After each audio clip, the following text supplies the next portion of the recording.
When Adrienne Cole watched her husband drive away with their housemaid on what should have been just another Tuesday, she thought she'd hit rock bottom. She was wrong.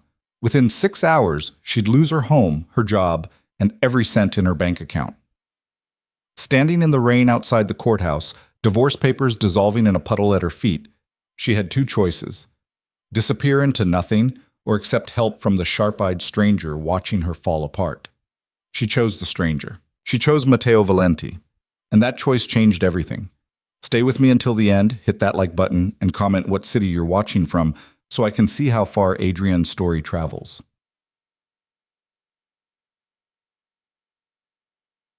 The courthouse smelled like old wood and broken promises.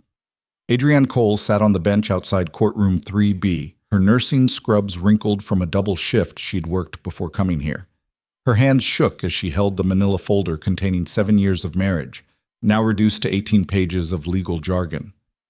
The fluorescent lights buzzed overhead, cold and indifferent, just like the judge who'd signed off on her divorce 30 minutes ago. She should feel something. Anger, maybe. Relief. Something. Instead, she felt hollow. The courtroom door swung open and Ethan walked out, his hand firmly wrapped around Lila's waist. Lila, the 24-year-old housemaid Adrienne had hired 8 months ago because she'd felt sorry for the girl. Lila, who'd cried about her sick mother and student loans. Lila, who'd been sleeping in Adrienne's guest room and apparently also in Adrienne's bed whenever Adrienne worked night shifts. Ethan didn't even look at her. He was too busy whispering something in Lila's ear, making her giggle like they were teenagers instead of two people who'd just blown up someone's entire life. Lila wore the cashmere coat Adrienne had bought last Christmas, the one Ethan said was too expensive, the one she'd returned because he'd made her feel guilty for wanting something nice. Lila caught Adrienne staring and had the audacity to smile. Not a cruel smile exactly, worse. A pitying smile, the kind that said, "Sorry, you weren't enough." Adrienne's stomach turned.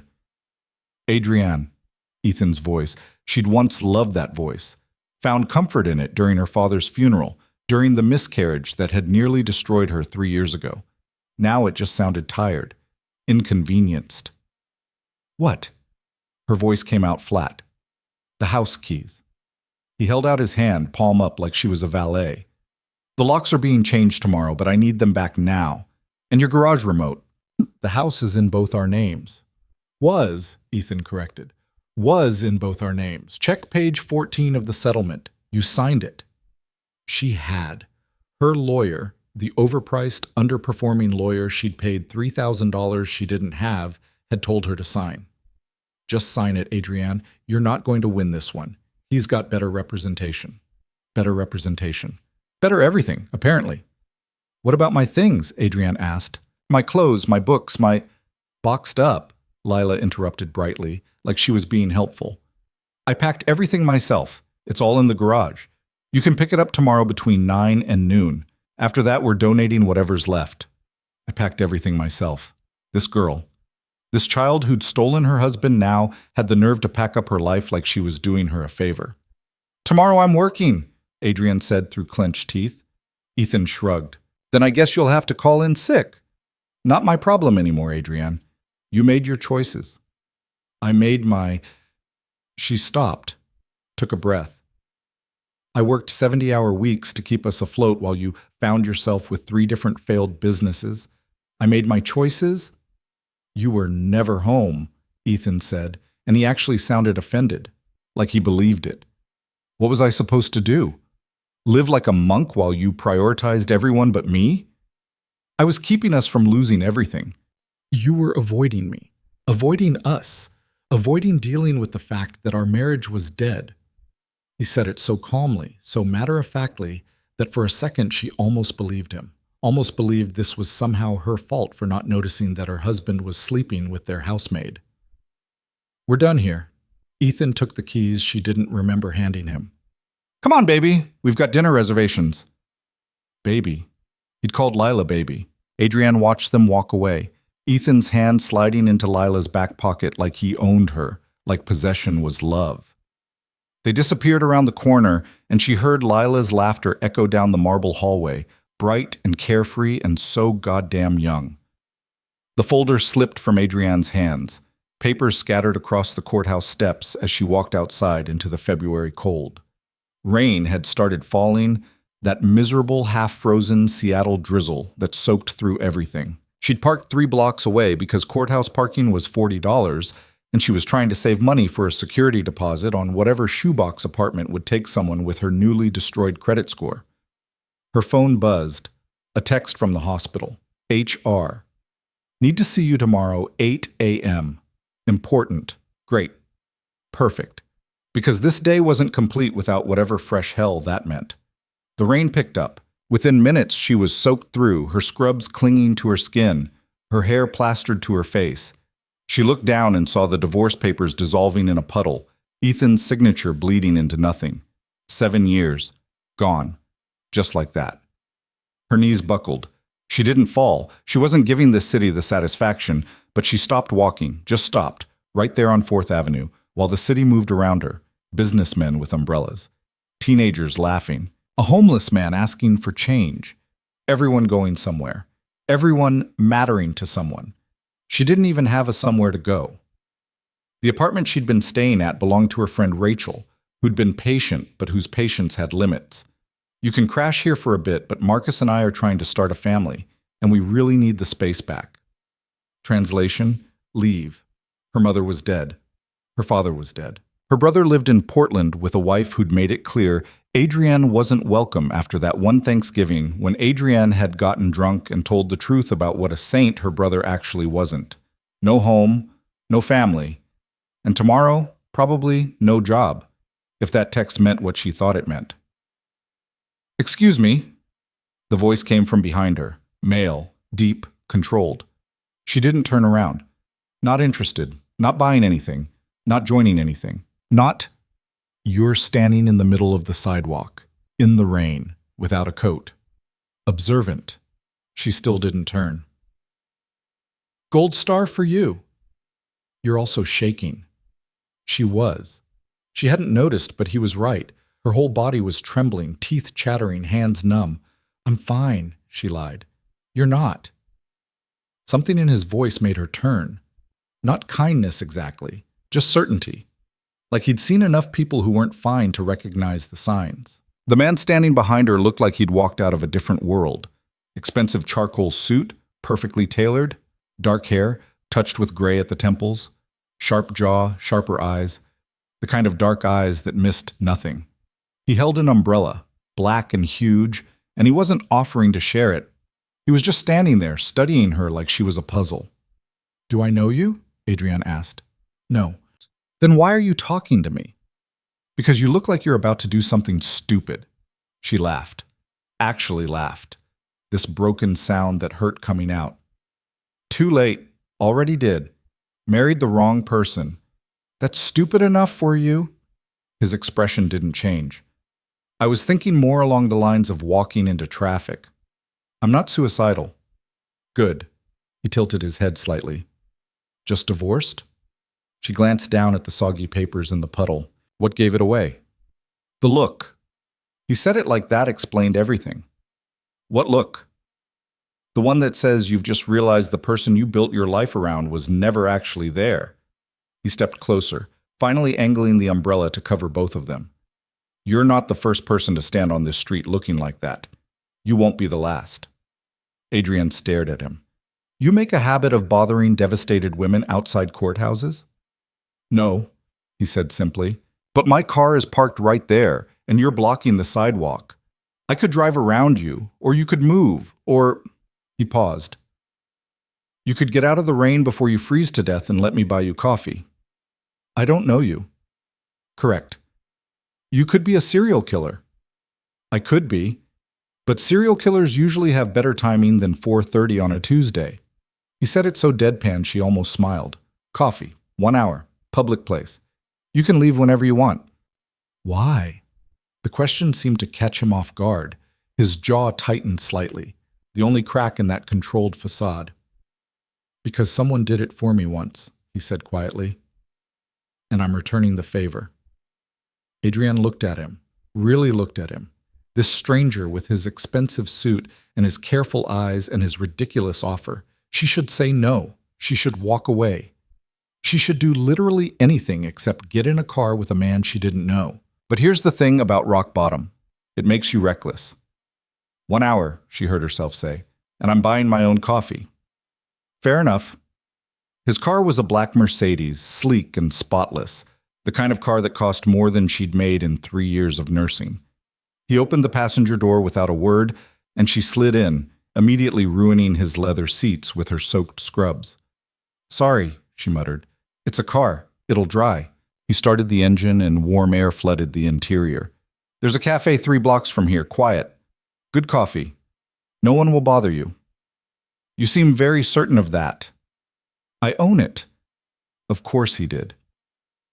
They drove in silence, rain drumming against the windshield. Adrienne watched the city blur past, wondering what the hell she was doing.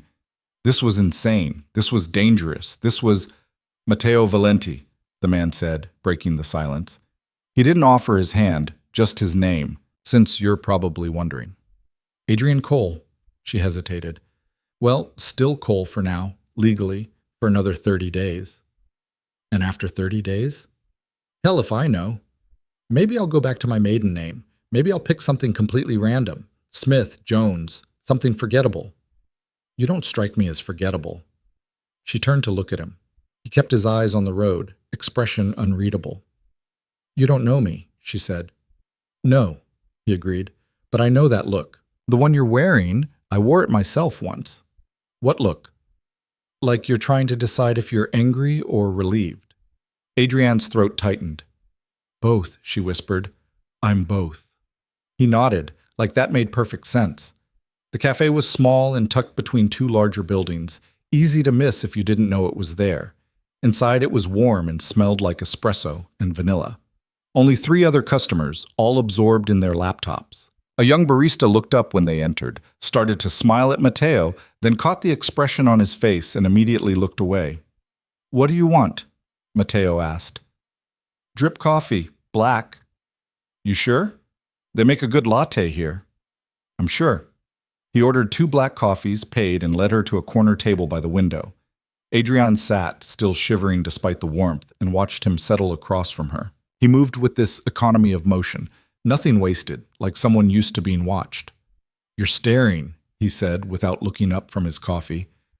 You offered to buy coffee for a stranger. That's weird. Is it? Yes. Normal people don't do that. His mouth almost curved into a smile. Almost. Who said I was normal? Fair point. Adrienne wrapped her hands around her coffee cup, letting the heat seep into her frozen fingers. So, what's your deal, Matteo Valenti? Rich guy with a savior complex? No. Then what? He took a long sip of his coffee, considering. I told you. Someone helped me once. I'm paying it forward. When? 8 years ago. Paris. I just lost everything that mattered. His voice stayed level, but something flickered behind his eyes. Old pain, carefully locked away. Found myself standing on Pont Neuf at 3 a.m, wondering if jumping would hurt less than living. An old woman, had to be 80, walked up to me. Didn't say a word, just handed me a thermos of coffee and a card for a hotel, told me to sleep before I made any decisions. Did you? Sleep? For 16 hours. Woke up and the world hadn't ended. He met her eyes. Still hurt like hell, but I was alive, and I decided that was enough to work with. Adrienne's chest ached. What happened? To the old woman? Never saw her again. Tried to find her, but he shrugged. Some people are meant to appear once, leave their mark, disappear. And now you're being that person for me. Maybe. Or maybe I'm just tired of watching people drown when throwing them a rope costs nothing.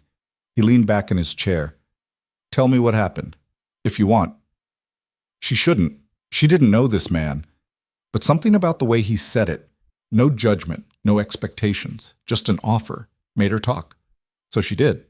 She told him about Ethan, about the 7 years she'd spent trying to be enough, working doubles to cover his failed businesses, smiling through family dinners where his mother reminded her she still didn't have children, pretending not to notice when he stopped touching her.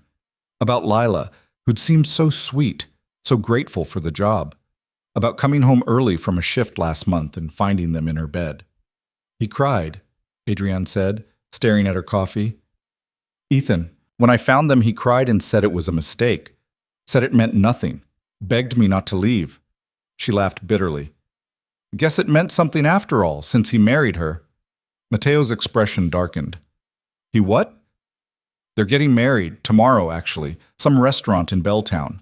Lila was showing everyone the venue photos in the courthouse bathroom. $600 a plate, which is hilarious since I paid for his bankruptcy lawyer 2 years ago. What restaurant? I don't know, something Italian. Starts with a V, I think. She rubbed her temples. Why? Mateo's jaw clenched. He pulled out his phone, typed something, then showed her the screen. An elegant website with cursive script. Valentino's. This one? Her stomach dropped. Yeah, how did you... I own it. The world tilted slightly. You own the restaurant where my ex-husband is marrying the girl he cheated on me with. Apparently. That's unlikely, he finished, but not impossible. Seattle's smaller than people think, especially certain circles. Adrienne started laughing. She couldn't help it. It was either laugh or scream, and she'd screamed enough for one day. This is insane. This whole day is insane. Yes, I should go. She started to stand. Thank you for the coffee, but I've clearly stumbled into some kind of cosmic joke, and I don't... Sit down, Adrienne. She did, more out of surprise than obedience. His voice had changed, still controlled, but with steel underneath. What if I told you, Mateo said slowly, that you didn't have to just walk away? What if there was another option? Like what? Like showing up tomorrow, to the wedding. Her heart started pounding. Absolutely not. Why not? Because that's insane. Because I have nothing to say to either of them. Because you're afraid. He said it gently, but it landed like a slap. I'm not afraid of Ethan. I didn't say you were afraid of him. I said you're afraid. He leaned forward. You're afraid that if you face them, if you walk into that restaurant, you'll fall apart. You'll prove that he was right to leave, that you weren't enough. Stop. You're afraid that even now, even after everything, you're still invisible. Still the woman who worked herself to death and got nothing back. Still, stop. Adrienne's hand slammed on the table. Her coffee sloshed over the rim. You don't know me. You don't know anything about me. Then prove me wrong. His eyes locked onto hers, dark and intense. Show up tomorrow, not as the broken wife, not as the woman who lost, as someone who can stand in front of what almost destroyed her and not flinch. And what? Make a scene? Throw a drink in his face? Tell everyone what a piece of shit he is? If you want. Or you could do something better. What's better than that? Mateo smiled then, really smiled, and it transformed his entire face, made him look almost dangerous. You could let him see that you're fine, but better than fine, that leaving you was the biggest mistake of his life. But I'm not fine, I'm a mess. I just lost my home, probably my job, and I'm wearing scrubs that smell like hospital and rain. That, Mateo said, can be fixed. She stared at him. You're serious? Completely. Why? Why do you even care? His smile faded. Because I was married once too. And when she left, when she took everything, I let her. I disappeared. I rebuilt in silence. And I've regretted it every day since, because she never had to face what she did, never had to see that I survived her. He paused. I'm offering you something I never gave myself. A choice. Adrienne's mind raced. This was crazy. This was a stranger proposing something that could blow up in her face spectacularly. But underneath the fear, underneath the exhaustion, something else stirred. Anger. Not the hot screaming kind, the cold kind, the kind that had been building for months, maybe years, while she'd smiled and worked and pretended everything was fine. What exactly are you proposing? She asked carefully. Come with me tomorrow, to the wedding, as my guest. Your guest? Yes. And do what? Just show up? Show up looking like you've already moved on, looking like the last person he should have underestimated. Mateo's voice dropped. Looking untouchable. Adrienne's pulse hammered in her throat. I can't afford.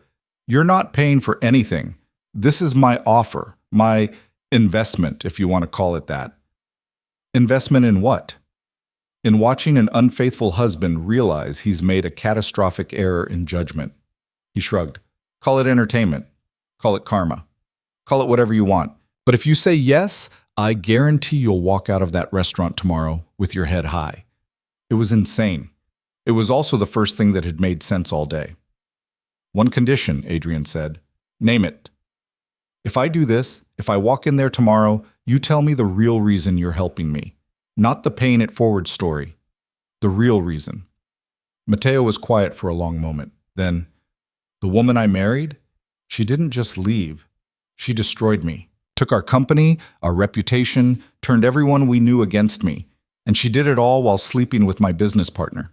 His voice stayed even, but his hands tightened around his coffee cup. I spent 3 years rebuilding everything she burned down. And when I finally had the chance to face her, to show her that she hadn't broken me, I walked away. I chose silence. I chose to be the bigger person. And it was the wrong choice, because she still gets to believe she won, that she broke me and I never recovered. And I hate that. I hate that she has that. He met Adrienne's eyes. So maybe I'm not doing this for you. Maybe I'm doing it for both of us. Maybe I want to see what happens when someone actually stands their ground. The honesty of it cut through everything else. No pretty words, no false comfort, just truth, raw and ugly and real. Adrienne took a breath. Okay. Okay? Okay, I'll do it. I'll go to the wedding. The words felt impossible, even as she said them. But if this goes sideways, it won't. You can't know that. No, Mateo agreed. But I can control everything else. The dress, the arrival, the exit strategy. All you have to do is show up and let them see you. That's all? That's everything. Adrienne looked out the window at the rain-soaked street, at the people hurrying past with their umbrellas and their normal problems. Somewhere out there, Ethan was probably having dinner with Lila, planning their perfect day, secure in the knowledge that Adrienne would disappear quietly, like she always did. Not this time. What do I need to do? She asked. Mateo pulled out his phone, typed something, then slid it across the table. A calendar appointment. Tomorrow, 3 p.m. Be at this address. Someone will handle everything. Hair, makeup, dress. We'll arrive at the restaurant at 6:15. Ceremony starts at 6:30. We walk in fashionably late, stay exactly long enough to be seen, then leave. Whole thing takes maybe 45 minutes. That's it? That's it. Unless you want to say something to him. Did she? Adrienne tried to imagine facing Ethan, seeing Lila in a wedding dress, standing in front of everyone who'd watched her marriage collapse. A month ago, the thought would have destroyed her. Even yesterday, it would have felt impossible. But right now, soaked and shivering and completely out of options, she felt something shifting inside her, some long-dormant part of herself waking up. I don't need to say anything, she said quietly. I just need him to see me. Then that's what we'll do. Mateo stood, leaving cash on the table for the coffee. Come on, I'll drive you wherever you're staying. That's not... You don't have to... Adrienne... He waited until she looked at him. Let someone help you, just this once. So she did. They drove through rain-slicked streets to Rachel's apartment building in Fremont. Mateo didn't ask questions, didn't make small talk, just pulled up to the curb and put the car in park. 3 p.m. tomorrow, he said. Don't overthink it. Just show up. And if I change my mind, then don't show up. The choice is yours. It always was. Adrienne reached for the door handle, then stopped. Mateo, thank you for the coffee, for everything. Thank you for saying yes. He said it simply, like she'd done him the favor instead of the other way around. She got out of the car, walked into the building, and stood in the elevator watching the numbers climb. By the time she reached the 4th floor, Mateo's Mercedes was gone. Rachel was watching TV when Adrienne walked in, still dripping. She took one look at Adrienne's face and hit pause. That bad? Worse. Adrienne peeled off her soaked scrubs. Also possibly better. I can't tell yet. Want to talk about it? Not yet. Adrienne headed for the bathroom. But tomorrow I need to borrow your curling iron, and your confidence, and maybe your miracle-working concealer. Hot date? Adrian laughed, this strange sound that felt almost genuine. Something like that. She took the hottest shower she could stand, letting the water beat against her shoulders until the shaking finally stopped. When she got out, there was a text from a number she didn't recognize. Unknown. Address for tomorrow, 2847 Western Avenue, Suite 401. Ask for Daniela. Everything's handled. M. Another text followed immediately. Unknown. And Adrienne? Get some sleep. You're going to need it. She should have been terrified, should have questioned every decision that led to this moment. Instead, she set her alarm for 2 p.m., climbed into Rachel's guest bed, and slept harder than she had in months. When she woke the next morning, there was another text waiting, HR, meeting rescheduled to Friday, 8 a.m. Apologies for short notice. Small miracle. Tiny one. But enough. Adrienne spent the day trying not to think about what she'd agreed to. She cleaned Rachel's bathroom, did laundry, meal prepped chicken and rice for the next week. Normal things, grounding things. Things that didn't involve walking into her ex-husband's wedding with a stranger who'd materialized out of the rain like some kind of designer-suited guardian angel. At 2:30, she gave up pretending she wasn't nervous. At 2:45, she put on jeans and Rachel's nicest sweater. At 2:50, she stood outside 2847 Western Avenue, staring up at a sleek building that probably cost more per square foot than most people made in a year. Her phone buzzed. Mateo, 4th floor. Daniela's expecting you. Don't run. How did he know she was thinking about running? Adrienne took a breath and went inside. The elevator was all glass and chrome, rising with the kind of smooth silence that meant money. The 4th floor opened into a hallway with exactly one door, Suite 401. She knocked. The woman who answered looked like she'd stepped out of a fashion magazine. Tall, impossibly chic, with sharp black hair and sharper eyeliner. She looked Adrienne up and down once, nodded like she'd confirmed something, and stepped aside. Adrienne, come in. We have exactly 2 hours and 17 minutes, and you're going to need every second. I'm sorry, I don't... Daniela Cruz. I style people for a living. Mateo called in a favor. You're the favor. She gestured to a chair in front of a mirror surrounded by professional lighting. Sit. Talk. Tell me everything about the man you're about to make regret his entire existence. And just like that, Adrienne started laughing. Really laughing. For the first time in months. Maybe even years. This was happening. This was really happening. His name is Ethan, she said, sitting down, and he has no idea what's about to hit him. Daniela's smile was sharp as glass. Perfect. Let's make sure it hits hard. 2 hours turned out to be barely enough time. Daniela worked with the focused intensity of a surgeon, her hands moving through Adrienne's hair while she fired questions like bullets. What did Ethan like? What did he hate? What would make him remember exactly what he'd thrown away? He always said I was too plain, Adrienne found herself saying as Daniela sectioned her hair with clips.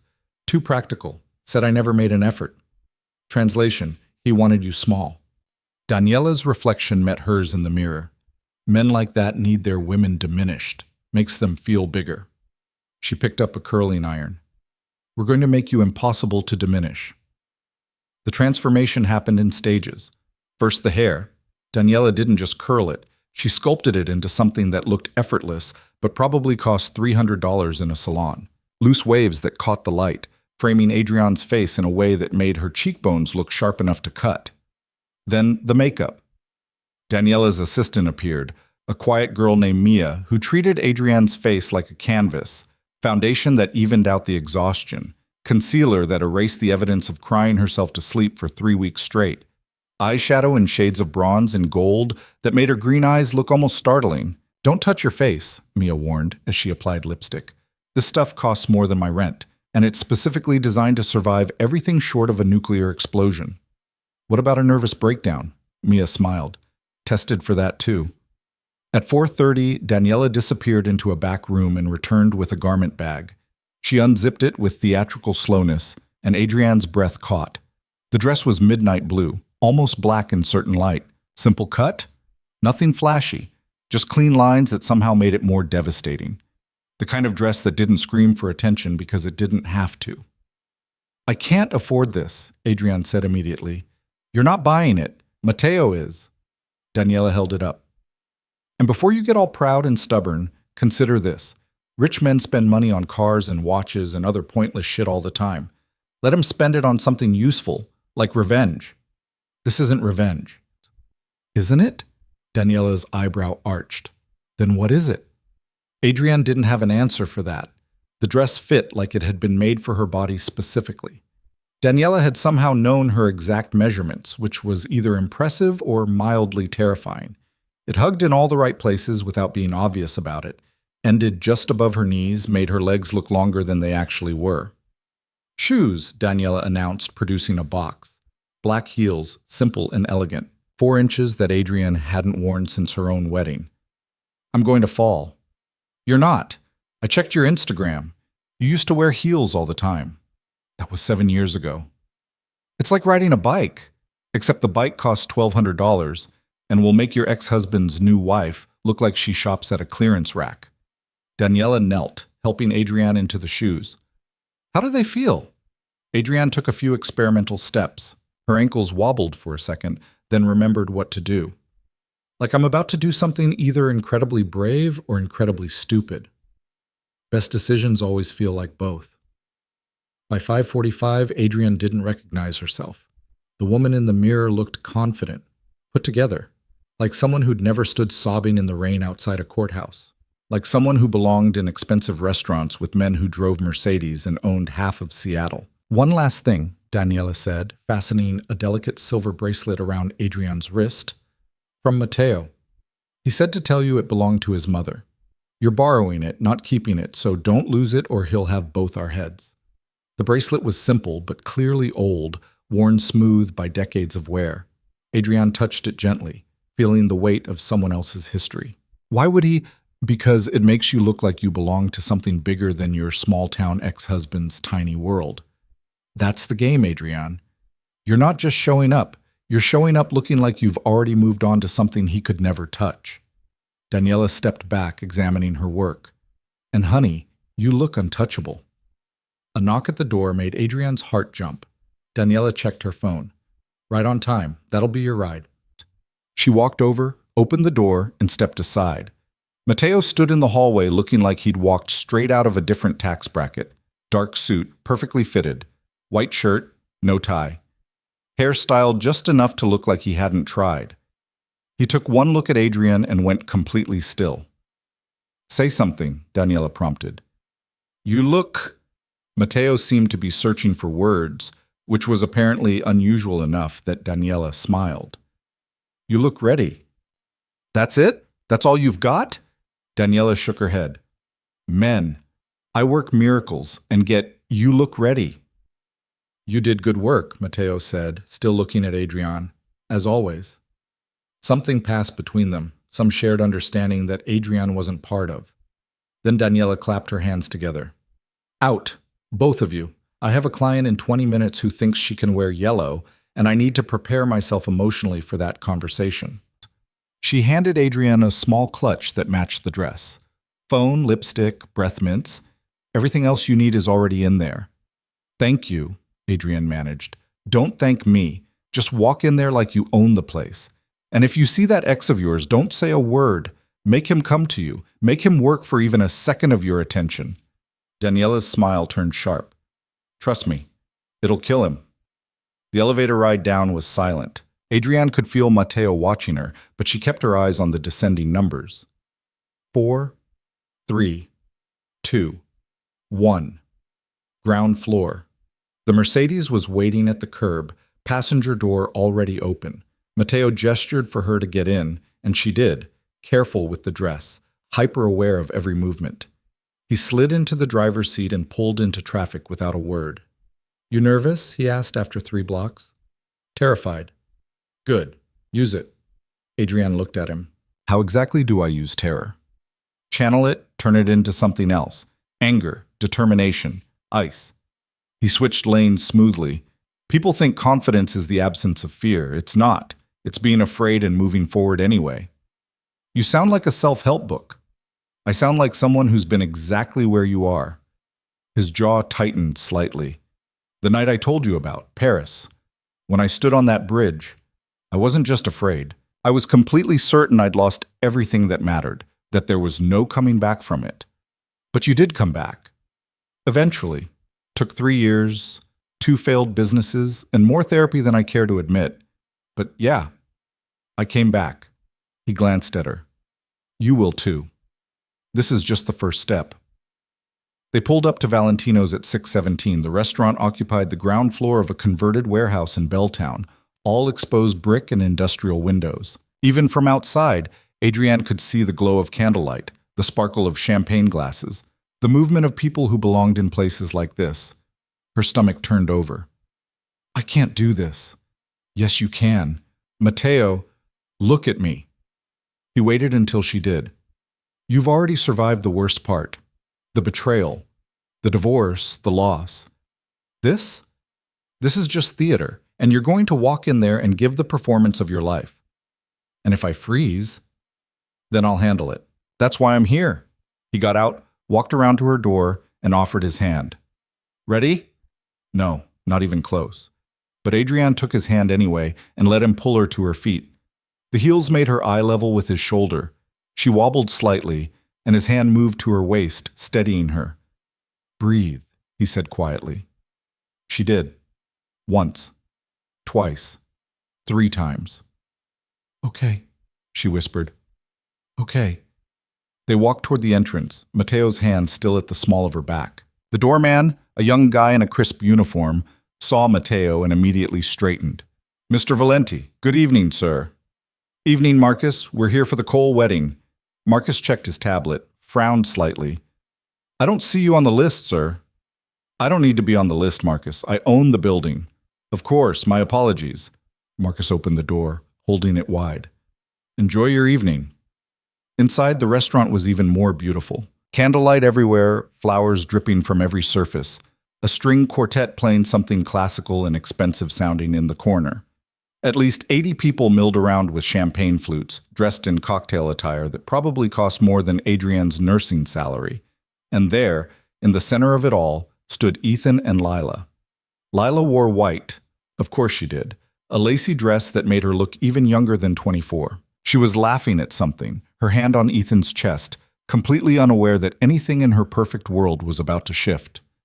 Ethan looked happy, relaxed, like a man who'd traded in an old model for something shiny and new and didn't feel even a flicker of guilt about it. Adrienne's hands started to shake. Steady, Matteo murmured. You're not here for him. You're here for you. A server appeared with champagne. Matteo took 2 glasses, handed one to Adrienne. Sip it. Don't drink it. Just hold it so your hands have something to do. She took the glass, gripped it like a lifeline. They moved deeper into the room, and Adrienne felt the exact moment people started noticing them. Heads turned, conversations paused. There was a ripple effect, attention shifting from the bride and groom to the striking couple who'd just walked in. More specifically, to Matteo. You're staring at him like he's famous, Adrienne whispered.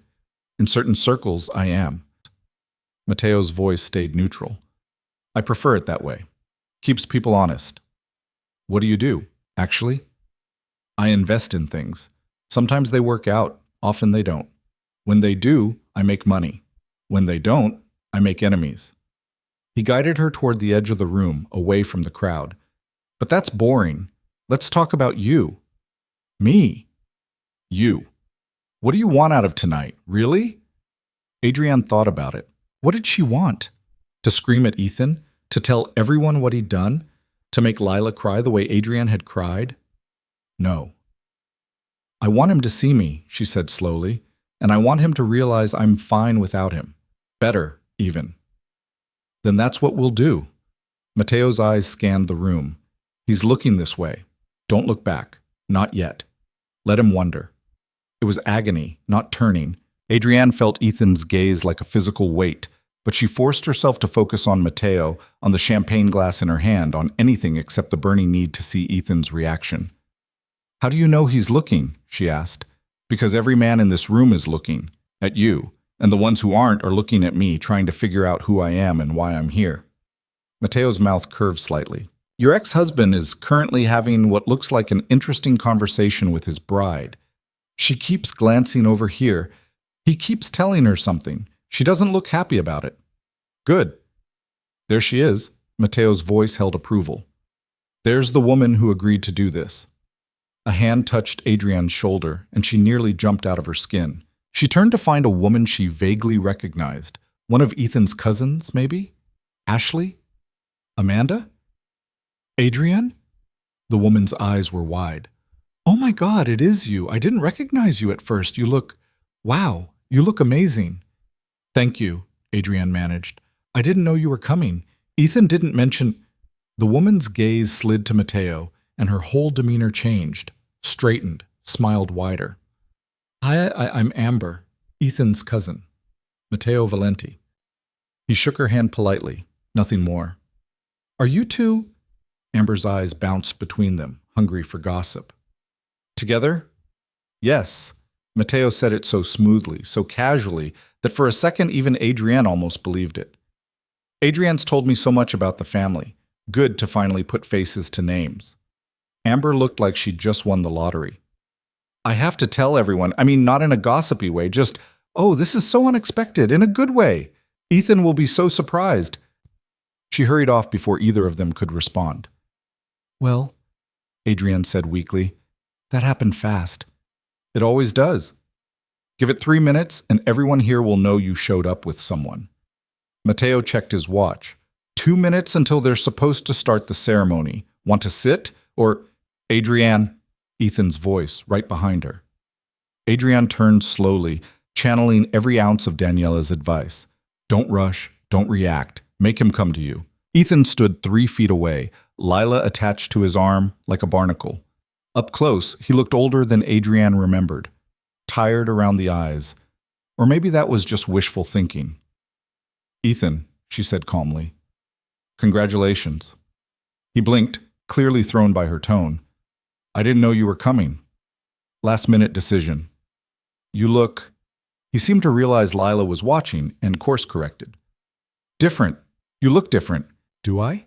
Adrienne sipped her champagne, letting the question hang. Lila's grip on Ethan's arm tightened. We're so glad you could make it, Adrienne. It means a lot, to both of us. Her voice dripped with false sweetness. And who's your friend? Mateo Valenti. Mateo extended his hand to Ethan, not Lila. A deliberate slight that made Lila's smile freeze. You must be the groom. Ethan Cole. They shook hands, and Adrienne saw Ethan wince slightly. Mateo's grip was apparently stronger than it looked. I don't think we've met. No, I tend to avoid wedding circuits. Mateo's voice stayed pleasant, but something underneath it made the words feel dangerous. Beautiful venue, though. Adrienne mentioned you'd chosen Valentino's. Excellent taste. Thanks. It took us months to get a reservation here. The waiting list is insane. Ethan puffed up slightly, proud of himself. But Lila's father knows someone, so we got bumped to the front. How fortunate. Mateo's expression didn't change. I'm sure that someone was very accommodating. He was. Said it was his pleasure. Ethan's eyes narrowed slightly, like he was trying to place Mateo and failing. What do you do, Mateo? I invest. In what? Real estate, mostly. Restaurants, hotels, anything with good bones and bad management. He said it so casually, but Adrienne saw the exact moment understanding hit Ethan's face. Wait, are you saying you own this restaurant? Yes, among other things. Mateo smiled, showing teeth. But don't worry, you're not getting special treatment. Everyone pays the same price for the venue rental. $6,000 for the evening, wasn't it? Ethan's face went white, then red. You own Valentino's. I do. And you're here, with my ex-wife, at my wedding. Technically, I'm here with Adrienne. Your wedding is just the backdrop. Mateo's hand moved to the small of Adrienne's back again, possessive and unmistakable. Small world, isn't it? Lila looked between them, finally catching up. Wait, so you two... How long have you... When did this... Does it matter? Adrienne heard herself say. Her voice sounded steadier than she felt. We're here now, and we're happy. That's what matters, right? The people are happy? The words landed like grenades. Ethan's jaw clenched. Can I talk to you? Alone? No, Matteo said before Adrienne could respond. I wasn't talking to you. I don't care. The answer is still no. Matteo's voice stayed level, but the steel underneath it was unmistakable. Anything you need to say to Adrienne, you can say in front of me. This is between me and my wife. Ex-wife, Adrienne corrected. As of yesterday. Legally. Adrienne, please. Ethan actually looked desperate. 5 minutes. Just 5 minutes. Why? The word came out sharper than she intended. What could you possibly have to say to me that you haven't already said? I didn't... He glanced at Lila, lowered his voice. I didn't expect you to move on this fast. Adrienne almost laughed. Move on? Ethan, you married the woman you cheated on me with exactly 1 day after our divorce was finalized. You don't get to judge my timeline. It's not the same. You're right, it's not. Because I'm not building my happiness on someone else's pain. Lila made a small sound. Hurt or anger. Adrienne couldn't tell. We didn't mean to hurt you, Adrienne. It just happened. It just happened, Adrienne repeated. You just happened to sleep in my bed. Wear my clothes. Take my husband. All just happened. That's not fair.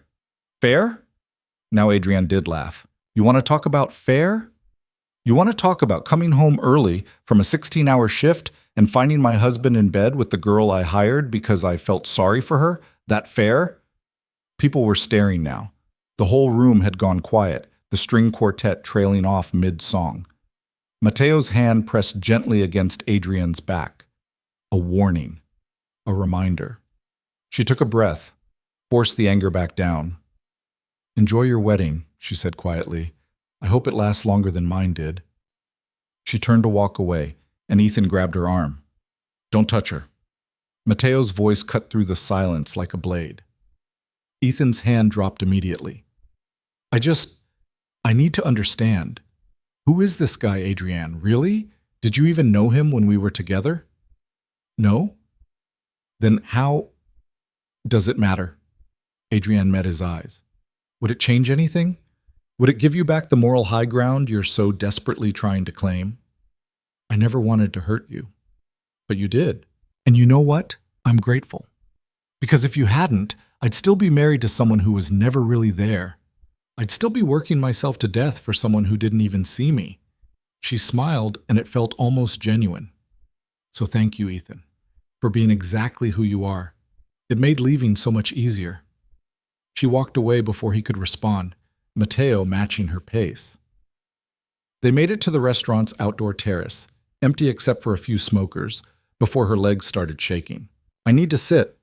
Matteo guided her to a bench, stayed standing while she collapsed onto it. I can't believe I just did that, Adrienne whispered. You were perfect. I almost lost it. I almost screamed at her. But you didn't. You stayed in control. That's what matters. Adrienne looked up at him. Did you see his face? I did. He looked devastated. Good. Matteo's expression was unreadable. Let him be devastated. Let him wonder if he made a mistake. Let him spend his whole wedding night thinking about the woman who got away. That's cruel. That's justice. Adrienne wasn't sure she believed him, but she didn't have the energy to argue. Her whole body felt like it was vibrating, adrenaline crashing through her system with nowhere to go. I think I need to leave, she said. I can't go back in there. Then we won't. Come on. Matteo offered his hand. Let's get out of here. They left through the back exit, avoiding the main dining room entirely. The Mercedes was still parked out front, and Matteo helped her into the passenger seat before sliding behind the wheel. Where do you want to go? He asked. Adrienne had no idea. Rachel's apartment felt wrong, too small for everything she was feeling. Somewhere quiet. Somewhere I can breathe. Matteo pulled into traffic without another word. They drove for 20 minutes in silence, Seattle's lights blurring past the windows. Finally, Matteo turned into a parking garage beneath a building that looked expensive even from the outside. Glass and steel and angles that didn't make sense until you looked at them from the right perspective. Where are we? Adrienne asked. My place. Don't panic, he added when she tensed.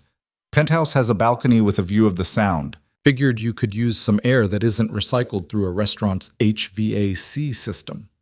He was right. She could. The elevator rose to the 20th floor, opened directly into Mateo's apartment. An apartment was the wrong word. This was a different universe. Floor-to-ceiling windows, minimalist furniture that looked uncomfortable but probably cost more than a car. Art on the walls that Adrian didn't recognize but assumed was important. Balconies through there. Mateo pointed to sliding glass doors. I'll get you some water, or something stronger if you want it. Water's fine. Adrian walked outside and immediately understood why he'd brought her here. The view was staggering. Puget Sound stretched out dark and infinite, the Olympic Mountains silhouetted against the last light of sunset, ferries cutting white lines through black water. She stood at the railing and finally let herself feel everything she'd been holding back. The anger, the satisfaction, the terror. The strange, unexpected triumph of watching Ethan realize she was fine without him. She wasn't crying. That surprised her. She thought she'd cry. Instead, she just felt empty, cleaned out, like something that had been festering inside her for months had finally been lanced. Here! Mateo appeared beside her with 2 glasses of water. He set one on the railing in front of her and took a long drink from his own, staring out at the water. Thank you, Adrian said after a while. For what? For tonight. For the dress and the confidence and the escape route. For standing there while I told off my ex-husband at his own wedding. You didn't tell him off. You were remarkably civil, all things considered. Mateo's mouth curved slightly. I was half expecting you to throw the champagne in his face. Daniela's makeup was too expensive to waste on a dramatic gesture. That made him laugh. A real laugh, not the controlled one she'd heard before. It changed his whole face, made him look younger. You did good tonight, he said. Better than good. I couldn't have done it without you. Yes, you could have. I just made it easier. He turned to face her fully. You want to know what I saw when I watched you walk up to your ex-husband? What? Someone who'd already won, before you even opened your mouth, before he saw you with me, before any of it. You'd already won because you showed up, because you didn't let him make you disappear. His eyes searched hers. That takes more strength than most people have. Adrian's throat tightened. I don't feel strong. No one does. That's the secret. Everyone's just pretending until the pretending becomes real. They stood there in silence, watching the lights on the water. Somewhere below, the city kept moving. People living their lives, making their choices, breaking and healing and breaking again. Can I ask you something? Adrian said. Yes. The woman who destroyed you, your ex-wife. Do you still think about her? Mateo was quiet for a long time. Every day, he finally said. Not in the way I used to, not with the pain, but she changed me, changed how I trust people, how I build my life. You don't come back from that kind of betrayal completely whole. The cracks stay with you. Do you regret it, the marriage? No, because it taught me what I don't want. And sometimes that's more valuable than knowing what you do want. What don't you want? His jaw tightened. Someone who only loves me for what I can give them. Someone who sees me as a stepping stone to something better. Someone who'll smile to my face while tearing me apart behind my back. That's specific. That's experience. He drained his water glass. But enough about my damage. What about you? What's next? I have no idea. I'm probably losing my job. I definitely lost my apartment. My credit's destroyed, my savings are gone, and I'm 32 years old starting from zero. She laughed, this hollow sound. But hey, at least I have a great story about how I crashed my ex-husband's wedding with a mysterious billionaire. I'm not a billionaire. Millionaire? Closer. He didn't elaborate. And you're not losing your job. How do you know?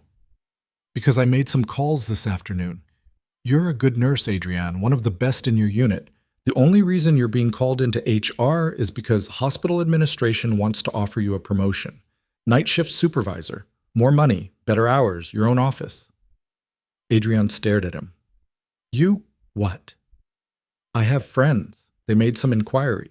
Turns out your supervisor has been trying to promote you for 6 months, but you kept refusing because Ethan didn't want you taking on more responsibility. Something about it taking away from family time. Mateo's voice went flat. Meanwhile, he was fucking the housemaid. So, you investigated me. I looked out for you. There's a difference. That's Adrian didn't know if she was furious or grateful. That's invasive. It is, he agreed, and I'm not apologizing. You were spiraling, and someone needed to check if all the things you thought you were losing were actually lost. Turns out most of them weren't. Your job is fine, your credit can be fixed, and you can stay here until you find a place. The words didn't compute. I can what? Stay here. I have 3 bedrooms. I use one. The other 2 just collect dust. He said it like it was nothing, like offering a stranger a place to live was completely normal. Unless you'd rather go back to your friend's place and keep pretending you're not imposing. Mateo, I can't just... Why not? Because I don't know you. Because this is crazy. Because people don't just do things like this for strangers they met in the rain. I do. Why? He looked at her for a long moment, something unreadable in his dark eyes. Because 8 years ago, an old woman in Paris gave me a hotel room when I had nothing. Didn't ask questions. Didn't want anything in return, just saw someone who needed help and helped them. His voice softened. I told you I was paying it forward. I meant it. This is different. A hotel room for one night is not the same as what? As actually making a difference? You're right. It's not the same. It's better. So let me do this, Adrienne. Let me help you the way I wish someone had helped me. She wanted to say no. Every logical part of her brain was screaming that this was insane, that you don't move in with strange men no matter how expensive their suits are. But the part of her that had stood in the rain yesterday, broken and alone, recognized something in Matteo Valenti. Someone who understood what it meant to lose everything. Someone who'd come out the other side and was trying, however imperfectly, to make sure someone else didn't have to walk that road alone. 1 month, she heard herself say. I'll stay for 1 month while I save up for a deposit. And I'm paying rent. No rent. Then I'm paying for groceries and utilities and... Adrienne. His voice was gentle. Let someone help you, just this once. She thought about Rachel's cramped guest room, about sleeping on a mattress on the floor, listening to her friend and her friend's boyfriend try to have quiet sex in the next room, about the constant awareness that she was in the way. She thought about 3 bedrooms collecting dust. Okay, she whispered. 1 month. Mateo's shoulders relaxed, like he'd been holding tension she hadn't noticed until it released. Good. We'll get your things tomorrow. Tonight, just breathe. They stood on the balcony for another hour, not talking much, just existing in the same space. The city lights reflected off the sound, creating patterns that shifted and changed with the water. Somewhere out there, Ethan was probably toasting his new bride, convinced he'd won. Let him think that. Adrienne knew the truth now.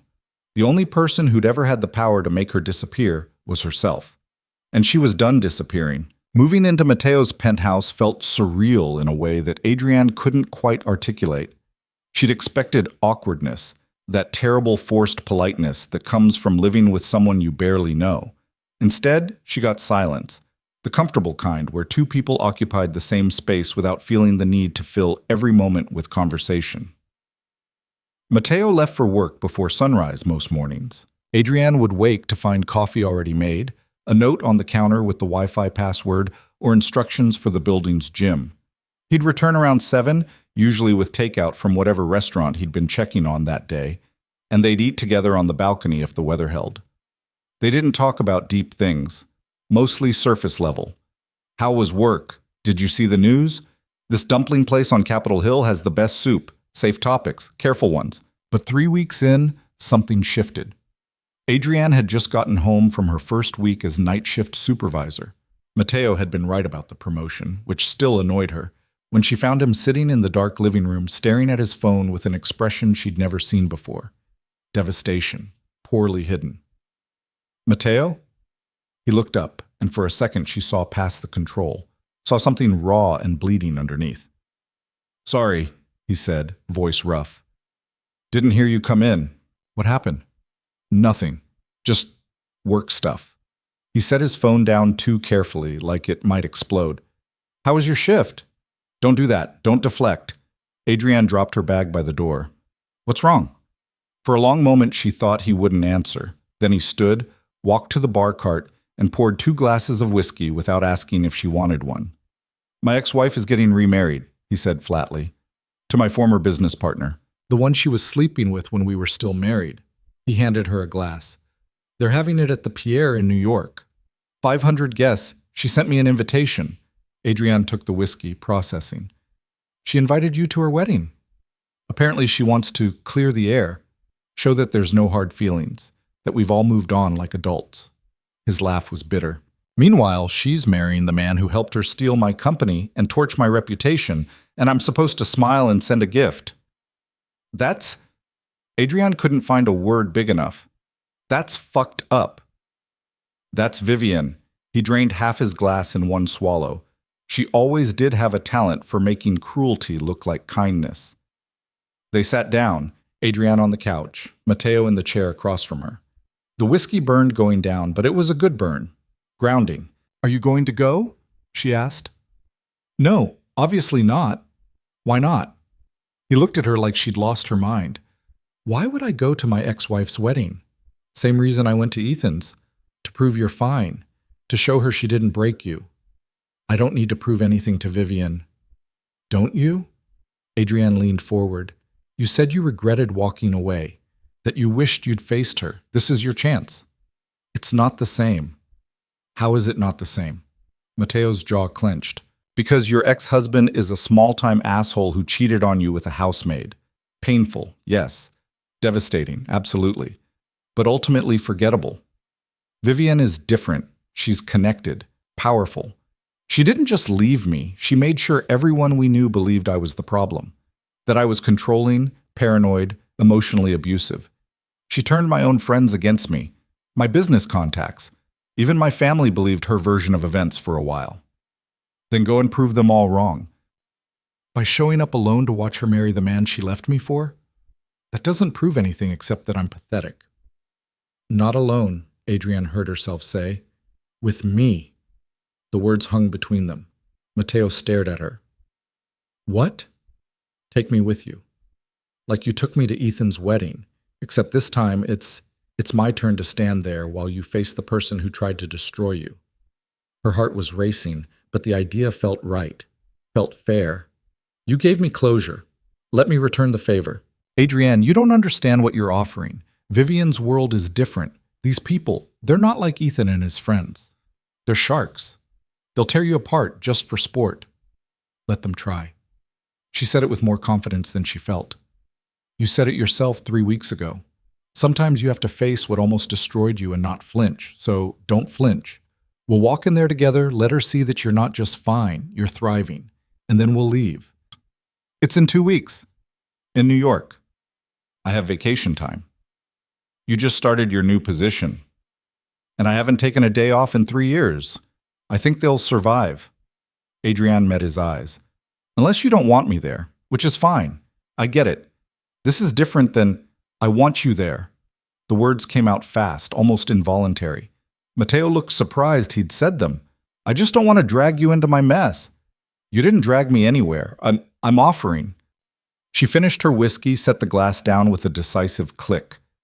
Besides, you owe me a trip to New York. I've never been. That's not... We wouldn't be sightseeing, Adrienne. This isn't a vacation. So we'll see the sights after we destroy your ex-wife's narrative. Win-win. Despite everything, Matteo smiled. Really smiled. The kind that reached his eyes. You're serious about this? Completely. Unless you think I can't handle it. I think you could handle anything. He stood, walked to the window, looked out at the city lights. But this isn't about handling it. This is about whether I have the right to ask. You're not asking. I'm offering. There's a difference. He turned back to face her, and something in his expression had changed, softened. Why? Why what? Why would you do this for me? You don't owe me anything. If anything, I still owe you for what? Giving me a place to stay when I had nowhere to go? For helping me stand up to Ethan? For making coffee every morning, even though you leave at 5:30 and could just grab something on the way to work? Adrienne stood, cross to him. You've done more for me in 3 weeks than my ex-husband did in 7 years. So yeah, I'm going to New York with you. And we're going to walk into that wedding, and your ex-wife is going to realize she made the biggest mistake of her life. Matteo's throat worked. For a second, she thought he might argue. Instead, he said, Thank you. Don't thank me yet. Wait until I meet Vivian. I might punch her. Please don't. She'd sue. Then I'll restrain myself. Adrian touched his arm briefly. We'll handle this the same way we handled Ethan, together. The next 2 weeks passed in a blur of preparation that felt both familiar and completely different from the first time. Daniela appeared again, this time with an assistant and a rail of dresses that looked like they belonged in museums. The dress they settled on was emerald green, simple but devastating, the kind that made Adrian look taller and somehow more dangerous. Vivian will hate this, Daniela said with satisfaction. It's perfect. Matteo arranged everything else, flights, hotel, a restaurant reservation for the night before the wedding. He moved through the planning with the precision of someone who'd done this before, who knew exactly how to navigate these waters. But Adrian saw the tension building in him, the way his jaw stayed tight, the way he'd wake up at 3 a.m. and sit on the balcony staring at nothing. The night before they flew out, she found him there again. October in Seattle meant the air had teeth, but he sat in just a t-shirt and jeans, seemingly unbothered by the cold. Can't sleep? She asked, wrapping her jacket tighter. Never could before big events. He didn't look at her. My father used to say it was because I thought too much, that I needed to learn to just act instead of analyzing everything to death. Sounds like terrible advice. It was. He also told me to marry Vivian, so his track record isn't great. Matteo's mouth twisted. He liked her. Thought she was sophisticated. Good breeding, he called it. Like she was a racehorse. Adrian sat down beside him. When did they get together? Vivian and your business partner? Hard to say. I didn't know about it until after she left, but looking back, the signs were there for at least a year. Maybe longer. He rubbed his face.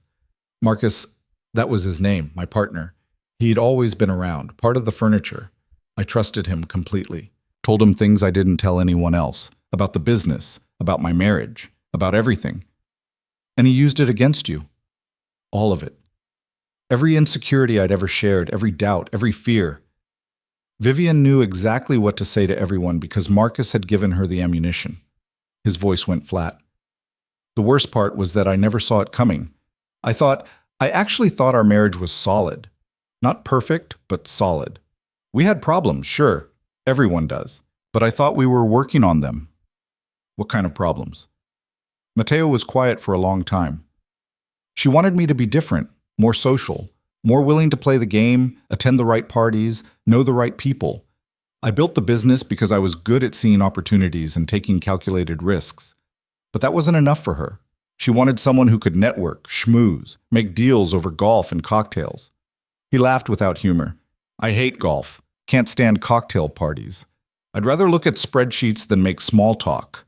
And she resented me for it. That's not a flaw, Matteo. That's just who you are.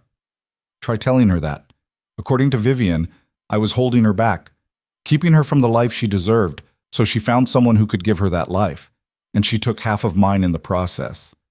Adrian thought about Ethan, about all the times he'd made her feel like she wasn't enough because she worked too much, cared too much, tried too much. Different details, same story. People like that, she said slowly, they don't actually want partners. They want accessories. Someone who makes them look good and doesn't require too much maintenance. She pulled her jacket tighter against a gust of wind. And when you turn out to be a real person with your own needs and wants and limitations, they trade you in for a newer model. Is that what Ethan did? Yeah, except his newer model was barely old enough to rent a car. She shook her head. Sometimes I wonder if he ever actually loved me, or if I was just convenient, the responsible one, the one who'd work doubles and pay bills, and not ask questions while he figured out what he wanted to be when he grew up. He's an idiot. So is Vivian. They sat in silence, watching the city lights blur and sharpen as wind pushed clouds across the sky. Somewhere down there, people were living normal lives, going to bed at reasonable hours, not preparing to fly across the country to confront their past mistakes. I'm scared, Matteo said quietly, of seeing her, of finding out that she still has power over me. That 3 years of work and therapy and rebuilding won't matter because she'll say something or look at me a certain way, and I'll be right back to being the man who stood in his empty apartment wondering how everything fell apart. Adrian reached over and took his hand. He startled slightly, then his fingers closed around hers. That won't happen, she said. You can't know that. Yes, I can, because you're not that man anymore. You're the guy who owns half of Seattle, who makes killer coffee at 5 in the morning, who helped a stranger in the rain because someone once helped you. That's not the same person Vivian left. That person is stronger. What if I'm not? Then I'll be strong enough for both of us, just like you were for me at Ethan's wedding. She squeezed his hand. We'll walk in there together. And if it gets to be too much, if she says something that cuts too deep, we'll leave. No shame, no judgment. We'll just go. Mateo turned to look at her, and something in his expression made her breath catch. Gratitude, maybe. Or something deeper. Something neither of them were ready to name. I don't deserve you, he said. Good thing you're not trying to. We're just two people helping each other through the wreckage of our respective disasters. She managed a smile. Partners in trauma. That's a terrible phrase. I know, but it's accurate. He laughed, this soft sound that got stolen by the wind. Get some sleep, Adrienne. We've got a long day tomorrow. You too. I will. In a bit. She left him there, went inside, crawled into the guest bed that had started to feel less like a guest bed and more like just her bed. Through the window, she could see Mateo still sitting on the balcony, silhouetted against the city lights. She fell asleep, hoping she was right, that facing Vivian wouldn't break him, that she'd be strong enough if it did. The flight to New York was 5 hours of Mateo pretending to work while actually staring at the same email for 45 minutes. Adrienne read a book, or tried to, but kept losing her place because her brain wouldn't stop spinning through scenarios. What if Vivian was beautiful beyond reason? What if she took one look at Adrienne and laughed? What if this whole thing backfired and instead of proving Mateo had moved on, it just proved he was still hung up enough to show up? You're thinking too loud, Mateo said without looking up from his laptop. Sorry. Don't be. I'm doing the same thing. He closed the laptop with a decisive snap. Want to hear the plan? There's a plan? There's always a plan. We land at JFK around 6. Car will take us to the hotel. I booked us a suite at the Carlyle, separate rooms before you panic. We'll get settled, have dinner, get actual sleep. Tomorrow we do whatever you want. Museums, shopping, walking until your feet hurt. Something to keep us busy until the wedding at 7. You're really going to sightsee? You said you'd never been to New York. I'm not going to drag you across the country and make it entirely about my baggage. His mouth curved slightly. Besides, I haven't done the tourist thing in years. Might be good to remember why I used to like this city. You lived here? For 5 years. Built the business here before I moved everything to Seattle. He looked out the window at clouds. This place has complicated memories. Good ones? Some. The early days with Vivian were good, before everything got twisted. We used to walk through Central Park on Sundays, get coffee from this place on Amsterdam, talk about the future like it was something we were building together instead of something she was planning to steal. He caught himself. Sorry, that was bitter. You're allowed to be bitter. Doesn't mean I should wallow in it. The hotel was exactly as expensive as Adrienne had feared. All old-world elegance and the kind of understated wealth that made her feel like she should apologize for existing. The suite had 2 bedrooms, a living room bigger than her old apartment, and a view of Central Park that looked like a postcard. This is insane, Adrienne said, staring out at the trees. This is Manhattan. Mateo was unpacking with practiced efficiency. Everything here is insane. You get used to it. They had dinner at a small Italian place in the West Village, tucked away on a street that felt more like a movie set than reality. The pasta was good enough that Adrienne briefly forgot why they were there. Mateo seemed to relax too, the tension in his shoulders easing as they talked about nothing important. Books, movies, the philosophical implications of pineapple on pizza. It's wrong, Mateo said definitively. Objectively wrong. That's not how objectivity works. It is when we're talking about crimes against cuisine. Adrienne laughed, this real sound that surprised her. You're such a snob. I own restaurants. I'm allowed to have standards. You own 1 restaurant. 3, actually. Valentino's is just the flagship. He signaled for the check.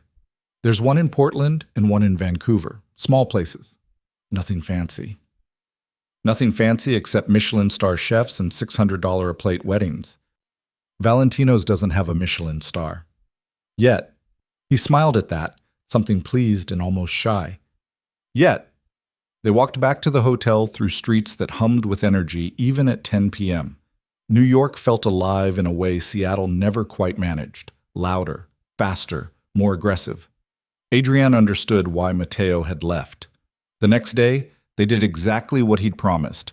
Museums, galleries, a walk through Central Park that turned into 3 hours of wandering. Mateo knew the city intimately, pointing out hidden gardens and quiet corners that tourists never found. They had lunch at a deli that looked like it hadn't been updated since 1950 and tasted like heaven. "This is where Marcus and I used to plan everything," Mateo said, gesturing at their booth. "Every major decision about the company happened over pastrami sandwiches and terrible coffee. Doesn't that bother you, being here?" "Not anymore. I spent too long letting those memories poison good places. Now I'm just taking them back." By 6 p.m., they were back at the hotel getting ready. Adrian had showered and was fighting with her hair when Mateo knocked on her bedroom door. "Need help?" "Unless you're secretly trained in formal updos, probably not." He came in anyway, watched her struggle for a minute, then said, "Daniela sent someone. She's in the living room. Said something about how I can't be trusted with important hair." The someone turned out to be a young woman with purple streaks and magic hands. Within 30 minutes, Adrian's hair was swept into something elegant and complicated, secured with pins that felt like they could survive a hurricane. The emerald dress fit even better than it had at the fitting. Daniela's assistant had included shoes, black heels that added 3 inches and somehow didn't hurt. Makeup went on easier this time, Adrian's hands steadier. By 6:45, she was ready. Mateo was waiting in the living room, wearing a tuxedo that probably cost more than her car used to be worth. He looked up when she walked in, and his expression did something complicated. "You look incredible," he said. "So do you. I look like every other guy in a tux. You look like you're about to ruin someone's night." "That's the plan, isn't it?" "That's exactly the plan." He offered his arm. "Ready?" "Not even a little bit." "Good. Me neither." The Pierre was 15 blocks south, close enough to walk if they'd had time. Instead, they took a car, spending the drive in silence. Mateo's jaw was tight again, his shoulders tense. Adrian reached over and took his hand, same as she had on the balcony in Seattle. He squeezed back, hard enough to almost hurt. The hotel ballroom was everything Adrian had imagined, and worse. Crystal chandeliers dripping light, flowers in arrangements that probably cost more than a month of her salary, 500 guests in formal wear that screamed money. A string quartet played something classical and boring. Waiters circulated with champagne that probably cost $50 a glass. "Breathe," Adrian whispered. "I'm breathing." "You're holding your breath. Breathe." He did, one long exhale that seemed to drain some of the tension. They moved into the room, and just like at Ethan's wedding, heads turned. But this time it was different. These people knew who Mateo was. Adrian could see recognition flickering across faces, followed by surprise, confusion, curiosity. "Mateo Valenti," a man's voice said from behind them. "I'll be damned." They turned to find a man in his 60s, silver hair, expensive suit, looking at Mateo with something between amusement and respect. "Richard," Mateo said evenly. "Didn't expect to see you here." "Could say the same about you. Thought you'd be in Seattle counting your money." Richard's eyes slid to Adrian. "And who's this?" "Adrian Cole. Mateo hesitated for just a second. "My girlfriend." The word sent a jolt through her, but she kept her face neutral, smiled, extended her hand. "Pleasure to meet you." "Pleasure's mine." Richard shook her hand, then turned back to Mateo. "Heard you've been doing well. Something about restaurants and hotels?" "Something like that." "Good for you. After what happened with the company, I wasn't sure you'd bounce back. But you always were resilient." He clapped Mateo on the shoulder. "Enjoy the evening. I'm sure Vivian will be thrilled you came." He walked away, leaving them standing there. "Who was that?" Adrian asked. "Richard Kensington. He backed our original venture, lost a lot of money when Vivian and Marcus drove it into the ground." Mateo's voice was tight. "He's being polite, but he's not happy to see me." "Then why did he sound happy?" "Because these people are good at lying. It's a survival skill." They found seats near the back. deliberately not drawing more attention. The ceremony started 20 minutes later, and Adrienne got her first look at Vivienne Beaumont. Beautiful didn't cover it. The woman walking down the aisle looked like she'd been designed by a committee specifically tasked with creating the perfect human. Tall, blonde, cheekbones that could cut glass. Her dress probably cost more than Adrienne's nursing salary for a year. "That's her," Matteo said unnecessarily. "I figured." "What do you think?" Adrienne watched Vivienne glide toward the altar, watched the way she commanded every eye in the room, watched the absolute certainty in her smile. "I think she looks like she's never doubted a single decision in her life," Adrienne said honestly. "And I think that makes her terrifying." "Yeah, that's Vivienne." The ceremony was mercifully short, vows that sounded expensive, readings that name-dropped philosophers, a kiss that looked more performed than felt. Then it was over, and everyone was moving to the reception area. "We should go," Matteo said. "We came. We saw. We can leave." "Not yet." Adrienne spotted Vivienne holding court near the bar, surrounded by admirers. "I want her to see you. That was the whole point." "Adrienne, trust me." She stood, pulling him up with her, and walked directly toward the bar. Not rushing, not nervous, just walking like she belonged there. They were 10 feet away when Vivienne's eyes landed on them. Her perfect smile froze. "Matteo?" Her voice carried, making heads turn. "Matteo, oh my, I didn't think you'd actually come." She moved toward them, trailing admirers like satellites, and up close she was even more intimidating. Perfect skin, perfect hair, perfect everything. "Vivienne," Matteo said, his voice carefully neutral, "congratulations." "Thank you. This is such a surprise." "A good surprise," she added quickly, but her eyes were already cataloging Adrienne, measuring, assessing. "And you brought someone." "Adrienne Cole." Adrienne extended her hand before Matteo could introduce her. "It's lovely to meet you." Vivienne's handshake was brief, dismissive. "How do you two know each other?" "We're together," Adrienne said simply. "Together." Vivienne's smile sharpened. "How long?" "Long enough." Matteo's hand moved to Adrienne's waist, protective and possessive in a way that made Adrienne's heart skip. "But we're not here to talk about us. This is your night." "It is, isn't it?" Vivienne's eyes hadn't left Adrienne. "So where are you from, Adrienne? You don't sound like you're from New York." "Seattle. I'm a nurse.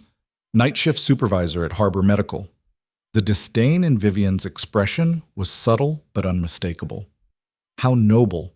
Matteo always did have a savior complex. "That's enough," Matteo said, his voice dropping to something dangerous. "What? I'm just making conversation." Vivienne touched his arm, familiar and too casual. "Don't be sensitive. You know I didn't mean anything by it."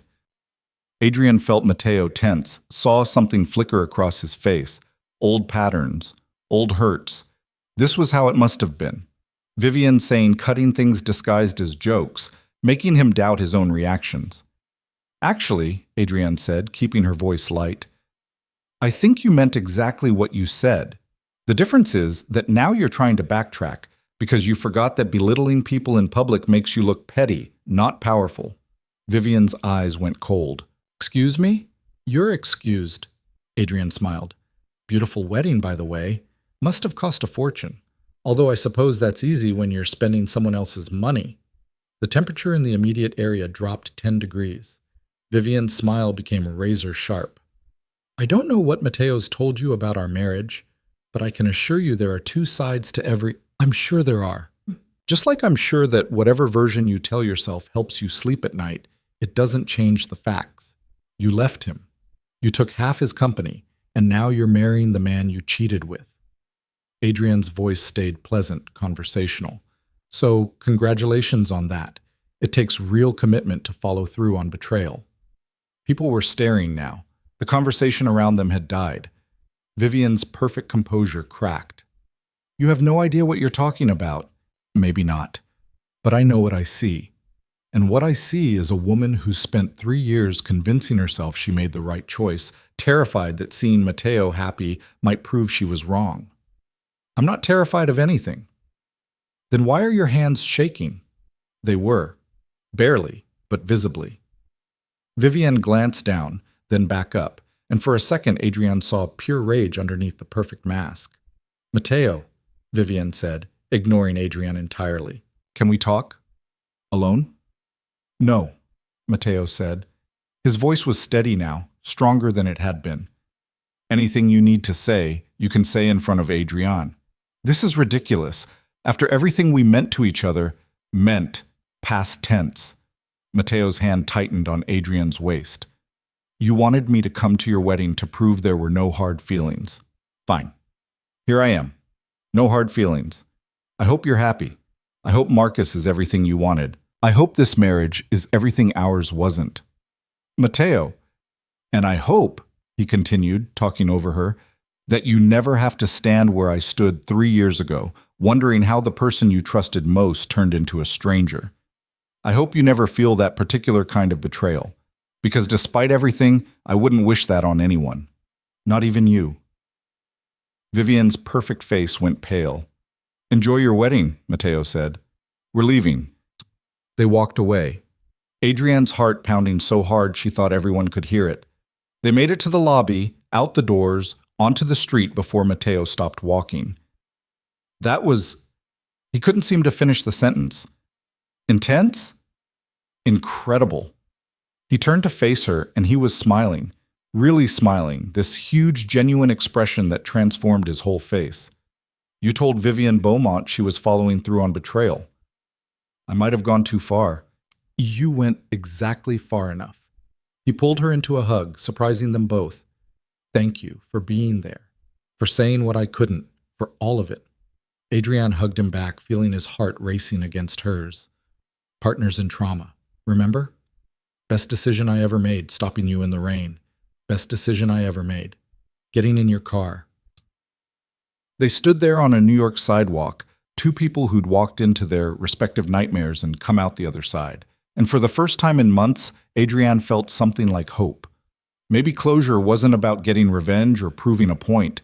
Maybe it was just about standing your ground and walking away knowing you survived. They ended up at a bar in the East Village, the kind of place that looked like it had survived 3 decades without updating anything except the liquor prices. Dark wood, dim lighting, a bartender who looked like he'd heard every story worth hearing and wasn't impressed by any of them. Matteo ordered whiskey. Adrienne got the same. To closure, Matteo said, raising his glass. To walking away without looking back. They drank, and the whiskey burned less than it had the first time. Maybe Adrienne was getting used to expensive alcohol. Maybe she was just getting used to this version of her life, the one where she wore designer dresses and faced down her demons in hotel ballrooms. I can't believe you said that to her, Matteo said, still looking slightly dazed.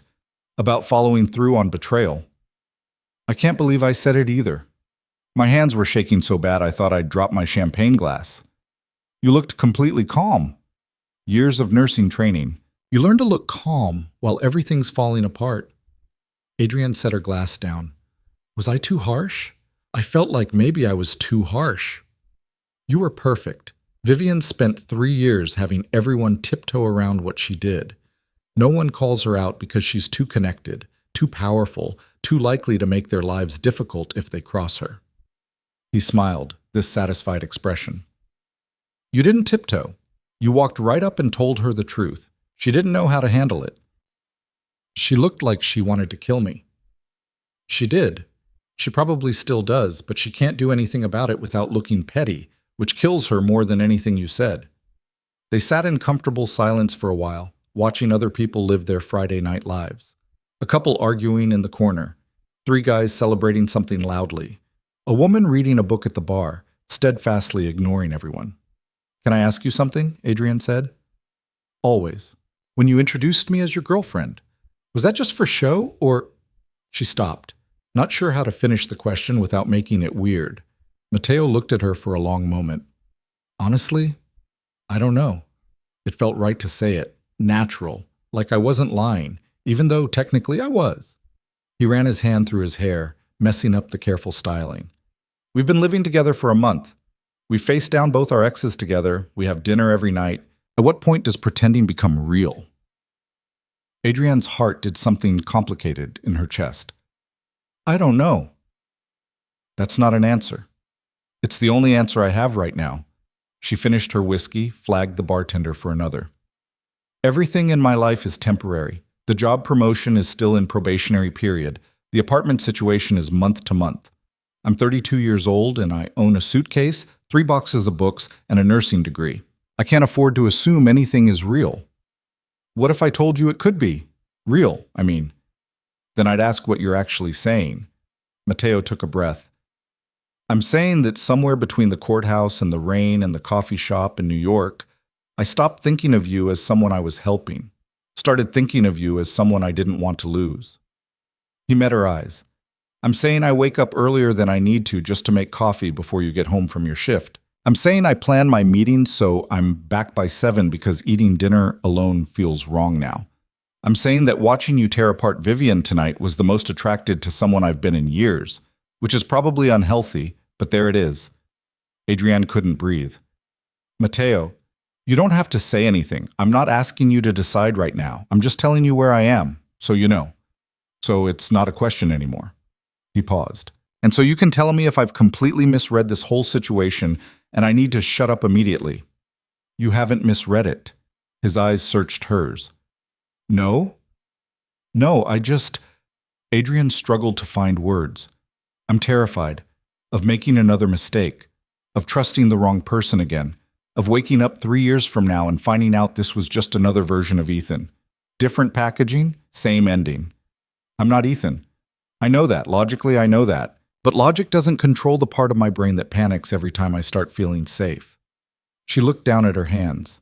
You've been nothing but good to me. Patient and kind and more generous than I deserve, which is exactly what Ethan was in the beginning, before he wasn't. So what are you saying?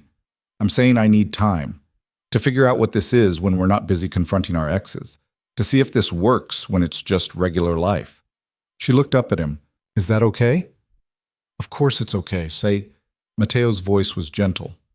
Take all the time you need. I'm not going anywhere. Promise? Promise. They stayed at the bar for another hour, talking about lighter things, books they'd both read, movies they disagreed about, the philosophical implications of the best pizza topping, which led to a heated debate that ended with them agreeing to disagree. By the time they got back to the hotel, it was past 2 in the morning. Adrienne's feet hurt from the heels, and she was exhausted in the bone-deep way that comes from emotional marathon days. Thank you, she said at her bedroom door, for bringing me here, for letting me be part of your closure. Thank you for coming, for standing with me, for being brave when I wasn't sure I could be. Mateo hesitated, then leaned in and kissed her forehead, brief, gentle, not asking for anything more. Sleep well, Adrienne. You too. She closed the door, leaned against it, and let herself feel everything she'd been holding back. The fear, the hope, the terrifying possibility that maybe Matteo Valenti was exactly what he seemed, someone good who'd been broken and put himself back together and was offering to stand beside her while she did the same. Sleep came easier than expected. The flight back to Seattle the next day was quieter than the flight out. Mateo worked on his laptop, actually worked this time, answering emails and taking calls about some property deal in Portland. Adrienne read her book and occasionally looked out the window at clouds that looked solid enough to walk on. They didn't talk about the conversation at the bar, didn't address the elephant sitting between them, just existed in the same space, comfortable and careful. Rachel was waiting when Adrienne got back to Mateo's penthouse to grab some clothes she'd left behind. So? Rachel demanded the second Adrienne walked in. How was New York? Did you see a show? Did you eat amazing food? Did Mateo's ex-wife spontaneously combust when she saw you? No shows, yes to amazing food, and no combustion, but it was close. Adrienne collapsed on the couch. I might have told her she was following through on betrayal in front of 200 wedding guests. Rachel's eyes went wide. You did what? She was being condescending. I reacted poorly. That's not reacting poorly, that's reacting perfectly. Rachel sat down beside her. So, what happened after? Did Mateo propose? Did you guys finally acknowledge the ridiculous sexual tension? We talked, at a bar, about feelings. Oh my God, you're being so cagey right now. Just tell me, are you two together or not? Adrienne rubbed her face. I don't know. Maybe? He basically told me he has feelings for me. I told him I'm terrified of making another mistake. We agreed to take time and figure it out. That's the most mature, healthy response possible, and I hate it. Rachel groaned. Where's the drama? Where's the grand romantic gesture?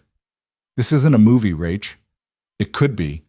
Hot billionaire rescues nurse from the rain, helps her confront her cheating ex, takes her to New York, declares his feelings. That's literally a rom-com plot. He's not a billionaire. Millionaire, whatever. The point stands. Rachel studied her. You have feelings for him too. Don't even try to deny it. I'm not denying it. I'm just being realistic. It's been 2 months since my divorce. That's not enough time to… To what? To know if someone's good for you? Adrienne, you knew Ethan was wrong for you after 6 months. You just ignored it for 7 years. Rachel took her hand. I'm not saying rush into anything. I'm saying don't sabotage something good because you're scared it might turn bad. What if it does turn bad? Then you'll survive it, like you survived Ethan, like you survived losing your home and your savings and thinking your life was over. Rachel squeezed her hand. You're stronger than you think. Stop acting like you're made of glass. Adrienne wanted to argue, but Rachel was right. She'd survived worse than heartbreak. She'd survived this too, whatever this turned into. The next 3 weeks fell into a rhythm that felt dangerously close to domestic. Mateo stopped pretending he didn't time his schedule around hers. Adrienne stopped pretending she didn't look forward to coming home and finding him already there. They cooked together, badly, since neither of them were great in the kitchen, and laughed at the results. They watched movies and argued about plot holes. They existed in each other's space without needing to fill every silence. And slowly, carefully, they started touching more. Nothing dramatic, just hands brushing when they passed coffee mugs. Mateo's hand on her back when they walked through crowds. Adrienne falling asleep on the couch during a movie and waking up with a blanket draped over her, and Mateo reading in the chair across from her. It felt safe, which made it terrifying. Then Ethan called.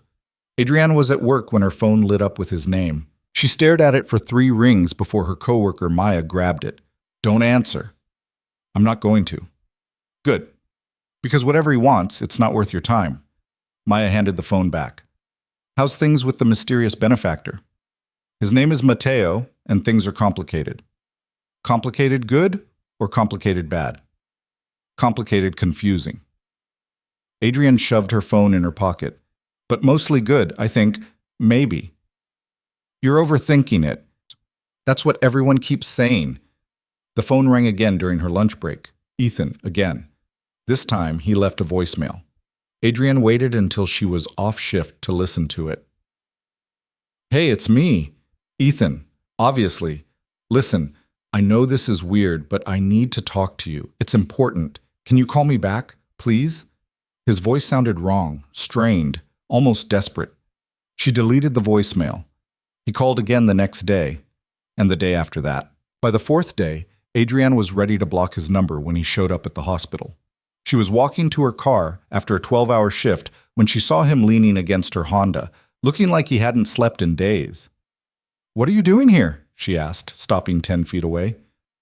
You wouldn't answer my calls. Because I don't want to talk to you. Pretty clear message, Ethan. I know, I get it, but I need 5 minutes. Please, Adrienne, just 5 minutes. Against her better judgment, she walked closer. What do you want? It's Lila. He ran his hand through his hair. She left. Took half our savings and moved to California with some guy she met online. Adrienne blinked. When? 3 weeks ago, right after the wedding. Turns out she was planning it for months. His laugh was bitter. I came home from work and everything was gone. Her clothes, her stuff, even the TV. Just gone. I'm sorry that happened to you. Are you? He looked at her with something that might have been hope. Because you have every right to be happy about it, to think it's karma or whatever. I don't think it's karma. I think it's sad. For both of you. Adrienne crossed her arms. But I still don't understand why you're telling me this. Because I made a mistake. The words came out fast, like he'd been rehearsing them. Huge mistake. I thought Lila was what I wanted. Someone young and exciting and different. But she wasn't. She was just using me. And I threw away someone real for someone fake. Adrienne's stomach dropped.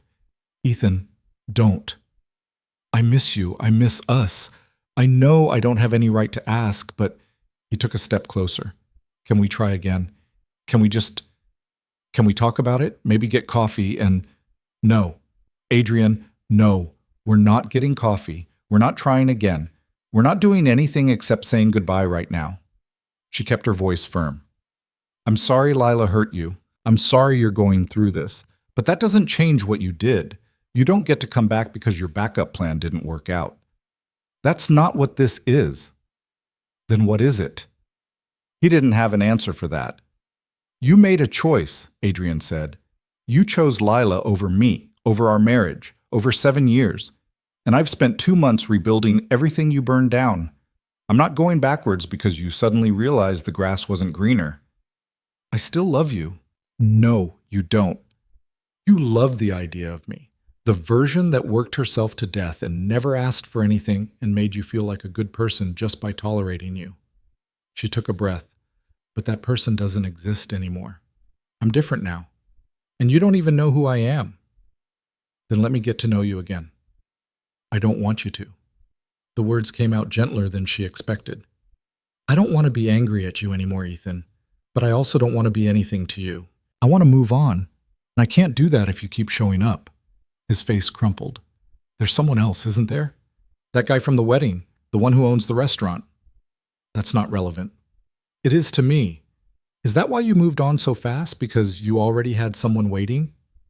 I moved on fast because there was nothing left to hold on to. You made sure of that. Adrienne pulled her keys from her pocket. I need you to leave, Ethan, and I need you to not call me again. Not show up at my work. Not try to fix something that's been broken for years. We could... Goodbye, Ethan. She got in her car and drove away, watching him get smaller in the rearview mirror until he disappeared entirely. By the time she got back to Mateo's penthouse, she was shaking. He was in the kitchen making dinner, or attempting to, judging by the smoke coming from the pan. He looked up when she walked in, took one look at her face, and turned off the stove. What happened? Ethan showed up at the hospital. Mateo's expression went cold. Did he hurt you? No, nothing like that. He just... She set her bag down. Lila left him. 3 weeks after the wedding, took his money and ran off with some guy. Good for her. That startled a laugh out of Adrienne. That's harsh. He cheated on you with her. She cheated on him with someone else. That's not harsh. That's symmetry. Mateo crossed to her. What did he want? To try again. Said he made a mistake. Said he missed me. She met Mateo's eyes. I told him no. Did you want to say yes? Not even for a second. The truth of it surprised her. A month ago, maybe I would have been tempted, not because I wanted him back, but because it would have been easier than starting over. But now, she shook her head. Now I just feel nothing. He's a stranger who used to sleep in my bed. That's all. Mateo's shoulders relaxed slightly. How do you feel? Tired? Relieved? Like I closed a door I didn't know was still open. She looked at the smoking pan. What were you trying to make? Stir fry. It's not going well. I can see that. Want help? Desperately. They cooked together, Adrienne salvaging what she could of Mateo's disaster, while he chopped vegetables with the careful concentration of someone who didn't cook often. They ate on the balcony even though it was cold, wrapped in blankets, watching the city lights flicker on as the sun set. Can I tell you something? Adrienne said. Always? I think I'm ready to stop being scared, to stop waiting for the other shoe to drop. She set her plate down. I think I'm ready to see what this is, what we could be. Mateo went very still. You're sure? Not completely. I'm still terrified, but I'm more afraid of losing this because I was too scared to try than I am of trying and getting hurt. She turned to face him fully. So if the offer still stands... He kissed her before she could finish the sentence. It wasn't gentle or tentative. It was 3 months of tension releasing at once, his hands in her hair, her fingers gripping his shirt, both of them trying to get closer. When they finally broke apart, both breathing hard, Mateo pressed his forehead to hers. The offer stands, he said. It's always stood. It's going to keep standing until you tell me to walk away. Don't walk away. Never. He kissed her again, softer this time, and Adrienne felt something shift inside her, some last piece of armor falling away. She'd been so focused on protecting herself from getting hurt again that she'd forgotten what it felt like to just let someone in. Matteo pulled back slightly. We should talk about logistics. If we're doing this, really doing this, we should probably discuss what that means. Very romantic. I'm serious, you're living here temporarily. We should figure out if that changes, if you want your own space, if I don't want my own space. The words came out before she could second guess them. I want to stay here, with you, if that's okay. It's more than okay. His smile was soft. But I want you to know you're not staying because you have nowhere else to go. You're staying because we both want you here. I know that. Good. They sat there for a long time, wrapped in blankets, watching the city. At some point, Matteo's arm went around her shoulders. At some point, Adrienne's head ended up resting on his chest. At some point, Safe stopped feeling scary. The weeks that followed were different in small ways and huge ways simultaneously. They still had dinner together every night, but now it included casual touches. Matteo's hand on her back, Adrienne leaning into his shoulder. They still watched movies, but now she curled up beside him instead of maintaining careful distance. They still talked about everything and nothing, but now the conversation sometimes ended in kissing instead of polite goodnights. It wasn't perfect. They fought about stupid things, Matteo's tendency to work through dinner, Adrienne's habit of leaving coffee cups everywhere, the thermostat setting that nearly caused a cold war. But they fought like adults, with words instead of silence, with resolution instead of resentment. And slowly, Adrienne felt herself relaxing into a version of happiness she'd forgotten existed.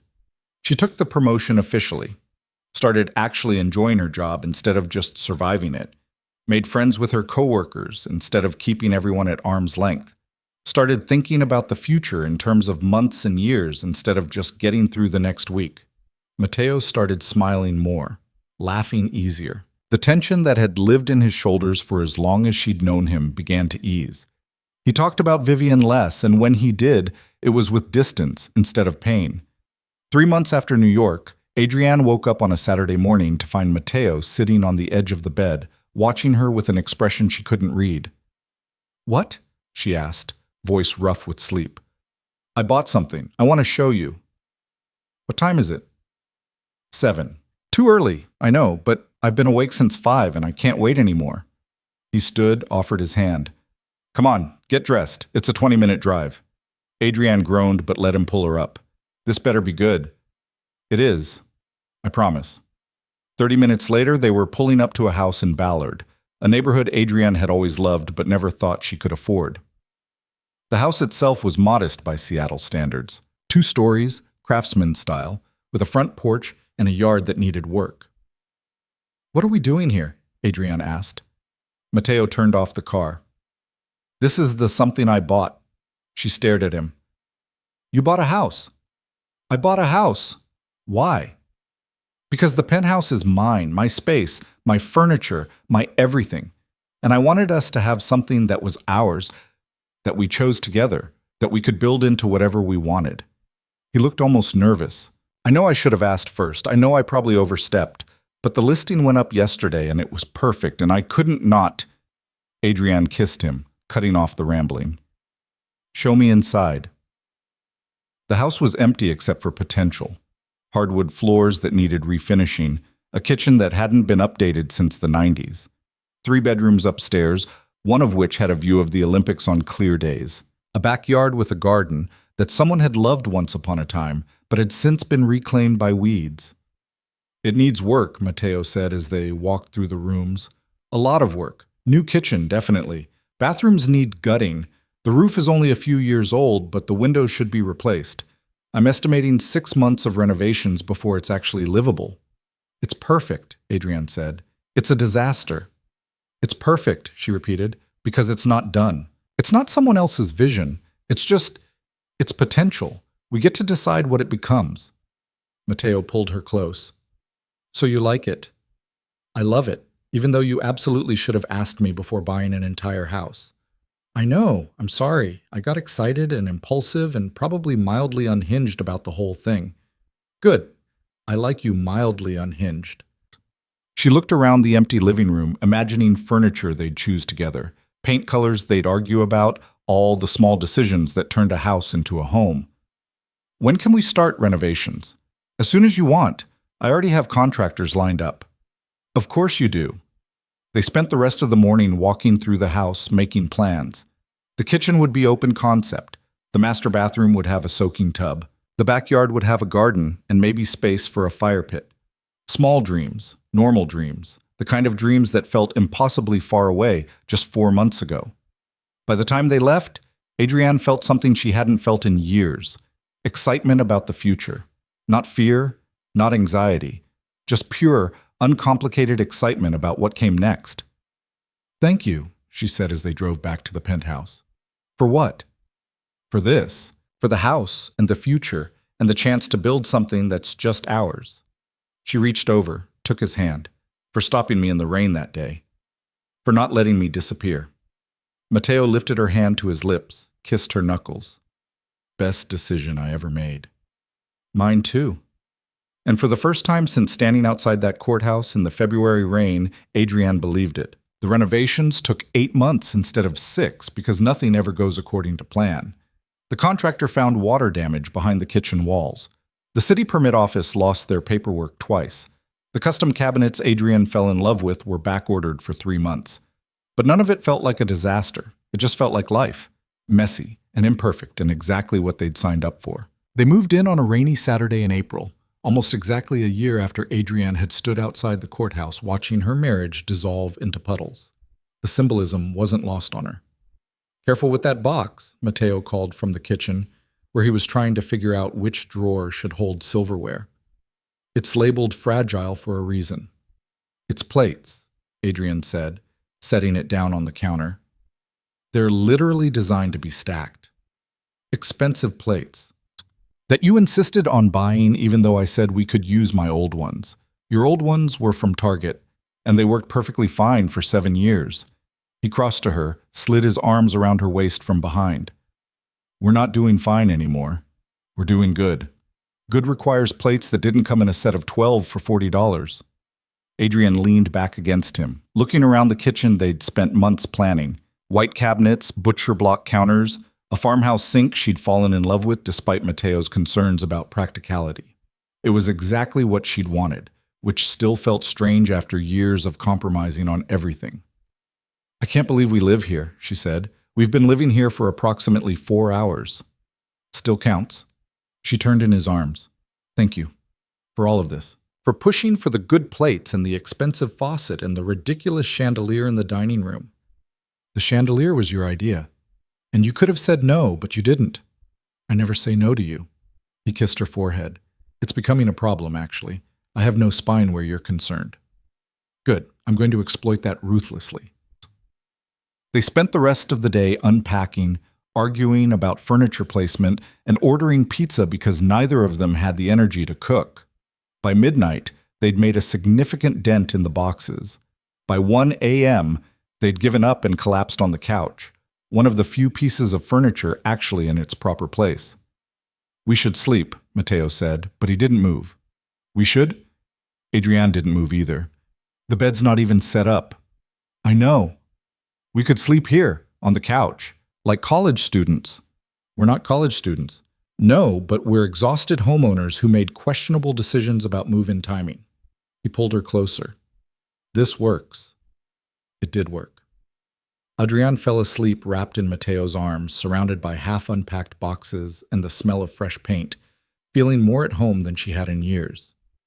The first few weeks in the house were chaos, learning which light switches controlled what, figuring out that the garbage disposal made a weird noise but still worked fine, discovering that the neighbor's cat liked to sleep on their back porch and would meow indignantly if not given adequate attention. Adrienne settled into a routine, work 3 12-hour shifts, come home to Matteo cooking something that may or may not be edible, fall into bed grateful for the 2 days off that followed. Matteo traveled more than she'd expected, checking on his various properties, meeting with investors, doing whatever it was that wealthy people did to stay wealthy. But he always came back, usually with stories about terrible hotel coffee and contractors who thought they could overcharge him.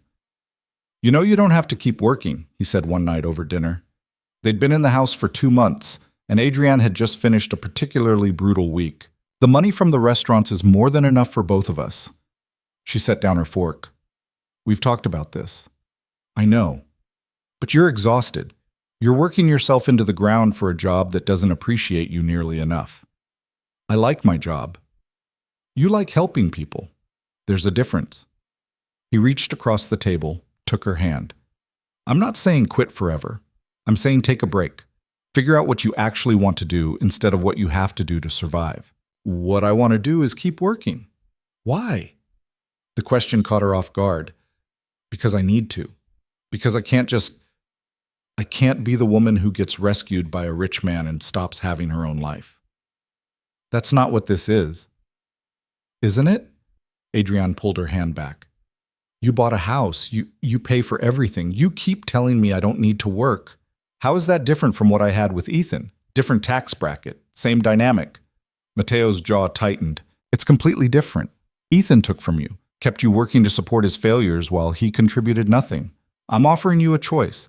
The option to work because you want to, not because you'll lose everything if you don't. And what happens if we don't work out? If this falls apart, and I've given up my career for a man?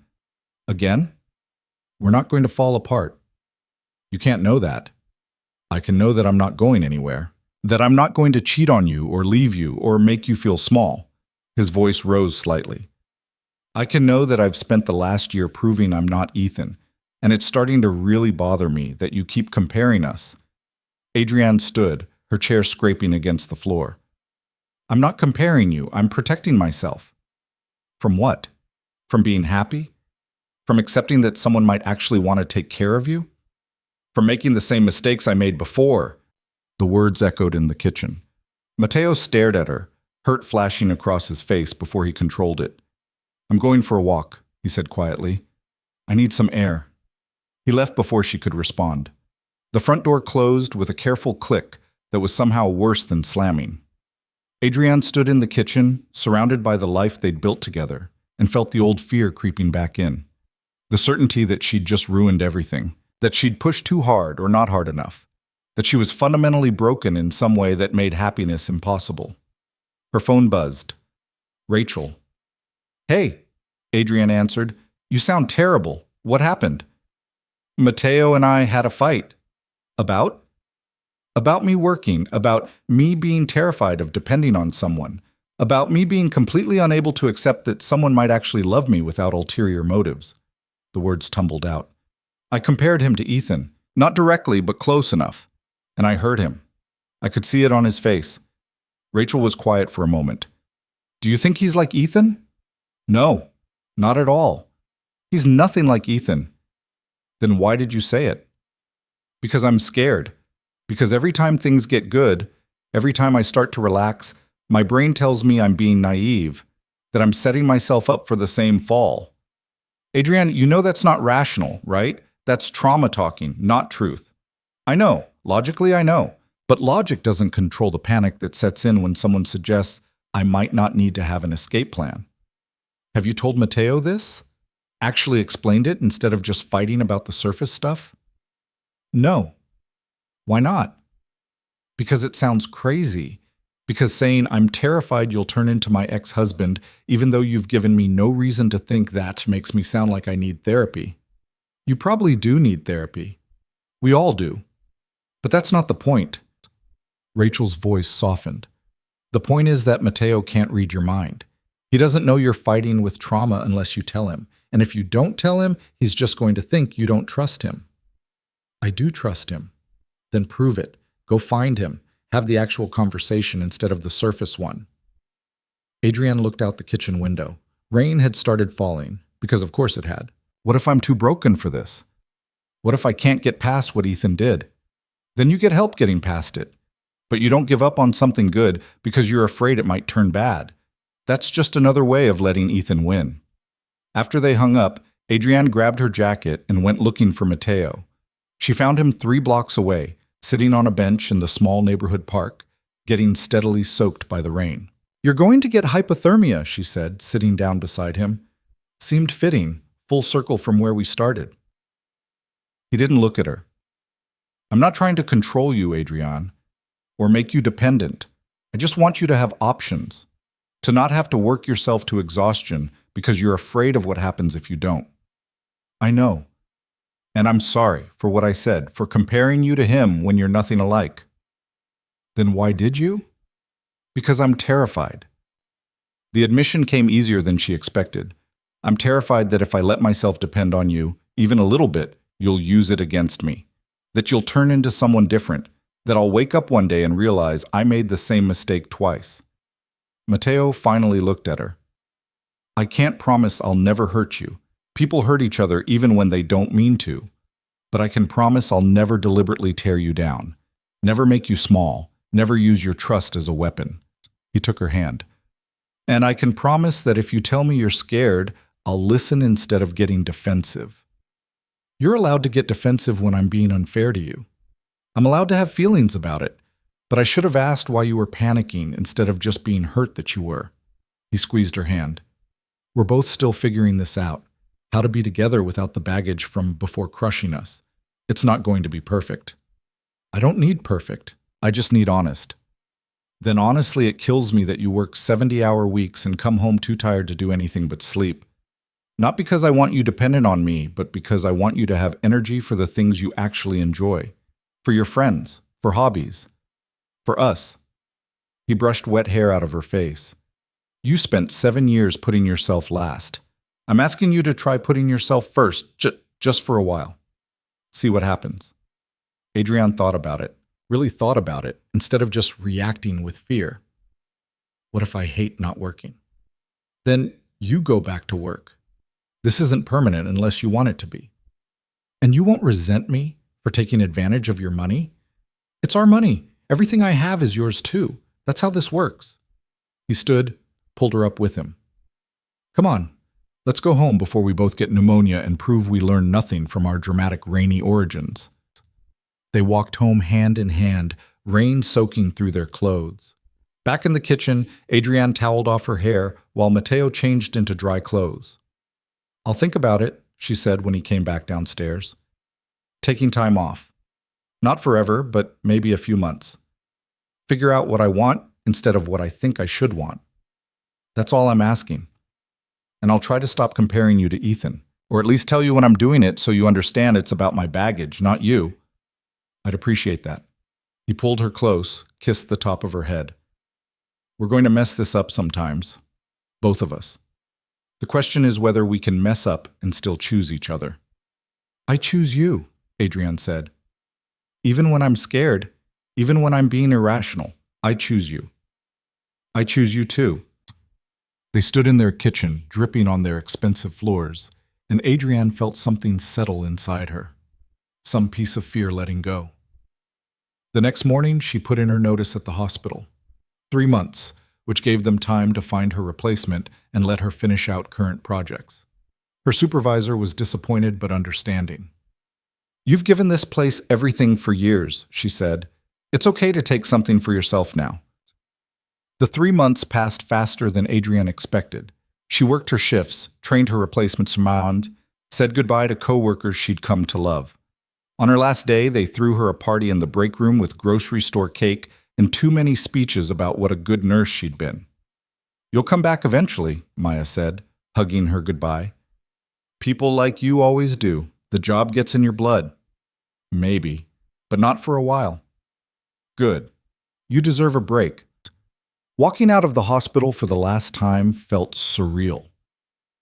Adrienne had spent so much of her identity wrapped up in being a nurse, in being useful, in being needed. Without that, she wasn't sure who she was, but over the next few weeks, she started to figure it out. She slept until 9 a.m. without feeling guilty, took up painting badly and enjoyed it anyway. Started volunteering at a free clinic 2 days a week, enough to feel useful without being consumed by it. Read books in the middle of the afternoon. Learned to cook without burning everything. Spent time with Rachel without having to cancel because of shift changes. And she spent time with Mateo. Real time, not just exhausted coexistence. They took weekend trips to places they'd always meant to visit. Had long conversations about nothing important. Fought about stupid things and made up without resentment. 3 months into her unemployment, Adrienne woke up and realized she was happy. Actually, genuinely happy in a way that didn't feel precarious or temporary.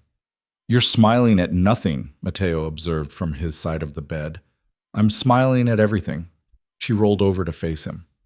"I think I might be okay. Like, actually okay." "You've been okay for a while." "No, I've been better. There's a difference. Better means you're not actively falling apart. Okay means you've actually put yourself back together." She touched his face. "I'm put back together, finally." "Good, because I have something to ask you, and I need you put together for it." Her heart jumped. "What?" Matteo got out of bed, walked to his dresser, and pulled out a small box. Adrienne's breath caught.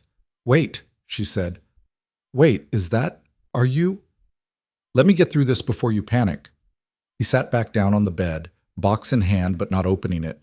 "I know we've only been together for a year. I know that's fast by most standards, and I know you're still working through trust issues and fear and all the reasonable baggage that comes from having your heart destroyed by someone who promised to protect it. Matteo, but here's the thing.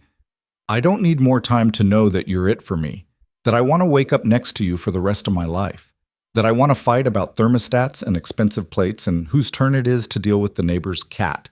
I want all of it, the mess and the beautiful and everything in between." He opened the box. "So I'm asking, not because I think you need to say yes right now, but because I want you to know that I'm sure, completely sure." The ring was simple, platinum band with a single diamond, elegant without being ostentatious, exactly what Adrienne would have chosen if she'd been asked. "I don't know what to say," she whispered. "You could say yes, or you could say you need time, or you could say this is completely insane and I should have waited longer." He was trying to sound casual, but she could see the tension in his shoulders. All of those are acceptable answers. Adrienne looked at the ring, looked at Matteo, looked at the life they'd built together. This messy, imperfect, beautiful life that had started with rain and divorce papers and a stranger who'd refused to let her disappear. "Ask me," she said. "What?" "The actual question. Ask me properly." Matteo smiled, this huge, genuine expression that made him look 10 years younger. "Adrienne Cole, will you marry me?" "Yes." The word came out before she could second-guess it. "Yes, I'll marry you." He slid the ring onto her finger, and it fit perfectly. Of course it did. He'd probably had Daniela help him figure out her size through some elaborate scheme involving borrowed jewelry. "I thought you'd want more time," he admitted. "I thought I would too. But turns out when someone asks if you want to spend your life with them, and the answer is obviously yes, waiting is just fear wearing a responsible mask." She kissed him. "So yes, let's get married. Let's do this properly." "What's properly?" "I have no idea, but we'll figure it out together." They told Rachel first, who screamed loud enough to wake her neighbors and demanded to be maid of honor immediately. Then Matteo's parents, who were cautiously supportive in the way that wealthy people were when their son made unexpected decisions. Then slowly, carefully, the rest of the world. The wedding was small. Just immediate family and close friends, held in their backyard under a canopy of lights, because Adrienne refused to do anything formal after witnessing what that looked like at Ethan and Vivian's respective disasters. A judge from Matteo's network officiated. Daniela styled Adrienne's hair. Rachel cried through the entire ceremony. Matteo's vows were simple. "I promise to always make coffee before you get home, to fight fair, to choose you every day, even when it's hard, especially when it's hard." Adrienne's were equally simple. "I promise to let you take care of me sometimes, to trust you even when I'm scared, to build a life with you instead of an escape plan from you." They exchanged rings. Adrienne's engagement ring plus a matching band, Matteo's a simple platinum that matched hers. "You may kiss your bride," the judge said. And he did. The reception was in the backyard, catered by Valentino's because Matteo owned it, and also because the food was incredible. They danced to a song neither of them particularly liked, but that felt right in the moment. They cut a cake that was too fancy for the casual vibe but tasted amazing. They laughed and drank and celebrated with the small group of people who mattered. At one point, Adrienne found herself standing at the edge of the yard, watching Mateo laugh at something Rachel's husband said, and felt overwhelmingly grateful for every terrible thing that had brought her here. "You okay?" Rachel appeared beside her with 2 glasses of champagne. "I'm more than okay." Adrienne took a glass. "I'm married to someone who actually sees me, who wants me to be more, not less. Who thinks my broken pieces are just part of the picture instead of something to fix. You deserve that." "I'm starting to believe it." They clinked glasses, and Adrienne drank to new beginnings and second chances and the absolute miracle of finding someone who chose her on purpose. 3 months after the wedding, Adrienne missed her period. She didn't panic immediately. She'd been irregular before, stress and shift work throwing everything off. But after 2 weeks, she bought a test. Then another one. Then a third, because apparently she needed confirmation in triplicate. All 3 were positive. She stared at them lined up on the bathroom counter, trying to figure out how she felt. They'd talked about kids in abstract terms. Someday, eventually. Not right now. They'd been married for 3 months, together for less than 2 years. This was fast. This was too fast. This was also happening. Mateo found her still sitting on the bathroom floor 20 minutes later, surrounded by positive pregnancy tests. "Adrienne, you okay?" He saw the tests and went very still. Are those? "I'm pregnant." Saying it out loud made it real. "I'm pregnant, and we've been married for 3 months, and I don't know how this happened. I mean, I know how it happened, but we were careful, and I thought—" She couldn't finish the sentence. Mateo sat down beside her on the floor. "How do you feel?" "Terrified, excited, completely overwhelmed, all of it at once." She looked at him. "How do you feel?" "The same, except maybe more excited than terrified." He picked up one of the tests, studying it like it might reveal secrets. "We're having a baby." "We're having a baby? That's—" He laughed, this slightly hysterical sound. "That's insane. We barely figured out how to be married." "I know. We haven't even finished decorating the 3rd bedroom." "I know. My parents are going to have opinions. So many opinions." "I know." Adrienne leaned against him. "Are we ready for this?" "Absolutely not. But I don't think anyone ever really is." He wrapped his arm around her. "The question is whether we want to try anyway." Adrienne thought about it. About the terror and the excitement and the complete insanity of bringing a whole person into the world when they were still figuring out their own lives. About how nothing in the last 2 years had gone according to plan, and how that had somehow ended up being perfect. "I want to try," she said. "Yeah?" "Yeah. Let's have a baby. Let's be completely unprepared and terrified and do it anyway." Mateo kissed her temple. "Okay then, we're having a baby." The pregnancy was simultaneously endless and too fast. Morning sickness that lasted well into the afternoon. Mood swings that made Adrienne cry over commercials. A body that changed in ways she wasn't prepared for. Mateo handled all of it with patience that seemed impossible. Holding her hair back when she threw up, rubbing her feet when they swelled, assembling baby furniture at 2 a.m. because she suddenly decided the nursery wasn't ready. "You're being too nice," she told him one night in her 3rd trimester. "It's suspicious. I'm being appropriately nice for someone whose wife is growing a human. No one is this patient. What's your angle?" "My angle is that I love you, and you're carrying our child, and I'd like to avoid being murdered in my sleep." He set down the crib instructions he'd been struggling with. "Also, I'm terrified. Being overly helpful is how I cope with terror." "You're terrified?" "Of course I'm terrified. We're about to be responsible for keeping a tiny human alive. I can barely keep plants alive." "We don't have any plants." "Exactly, because I know my limitations." He came over to the rocking chair where she was sitting, knelt down so they were eye level. "But I'm also excited to meet whoever this person is, to see you be a mother, to figure out this whole parenting thing together." Adrienne's hand went to her stomach, where their daughter, they'd found out at the 20-week ultrasound, was currently doing gymnastics. "What if we mess her up?" "We probably will, a little bit. All parents do." He put his hand over hers. "But we'll also love her. And we'll try our best. And we'll apologize when we screw up. That's more than a lot of kids get. That's a depressingly low bar. Welcome to parenthood." Their daughter arrived 3 weeks early on a Tuesday morning in February. Adrian's water broke while she was making breakfast, and Matteo went into organized panic mode, grabbing the hospital bag they'd packed weeks ago, calling the doctor, driving to the hospital with excessive caution, while Adrian told him to speed up between contractions. 14 hours later, Emma Rose Valenti entered the world screaming her displeasure at being evicted from her comfortable prenatal existence. "She's perfect," Matteo said, crying openly as he held their daughter for the first time. "She's wrinkly and covered in goo," Adrian said, exhausted but unable to stop staring.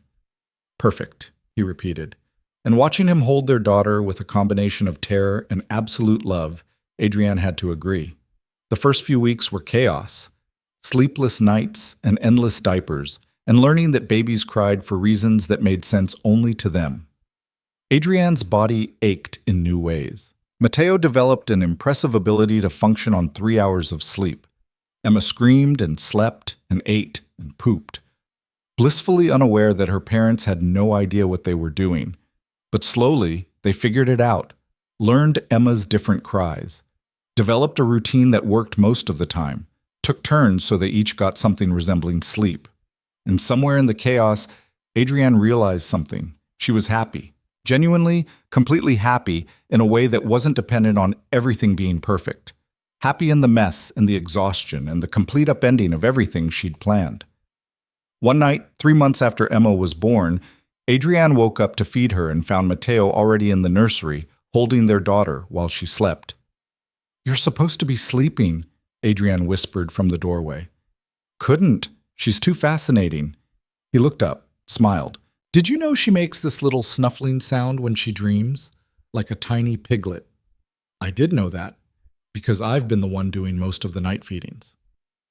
"Fair point." He stood carefully, transferred Emma to her crib without waking her, a skill they'd both developed through extensive trial and error. "Can I tell you something?" "Always." They walked back to their bedroom, climbed into bed. Matteo pulled her close, and Adrian realized this was the first time in 3 months they'd been in bed at the same time without one of them immediately passing out. "2 years ago," Matteo said quietly, "I was alone in a penthouse, convinced I'd never trust anyone enough to try again. That Vivian had broken something in me that couldn't be fixed.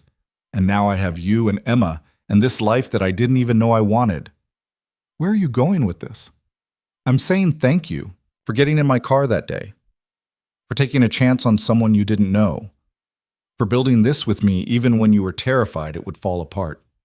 He kissed her forehead. "I'm saying you're the best thing that ever happened to me. You and our tiny piglet daughter." Adrian's eyes stung with tears she was too tired to cry. "You're the best thing that happened to me, too. You and your terrible cooking and your expensive taste in plates and your complete inability to walk past someone who needs help. It's a character flaw. It's the reason we're here." They fell asleep wrapped around each other, and when Emma woke up screaming 2 hours later, they both got up to handle it together.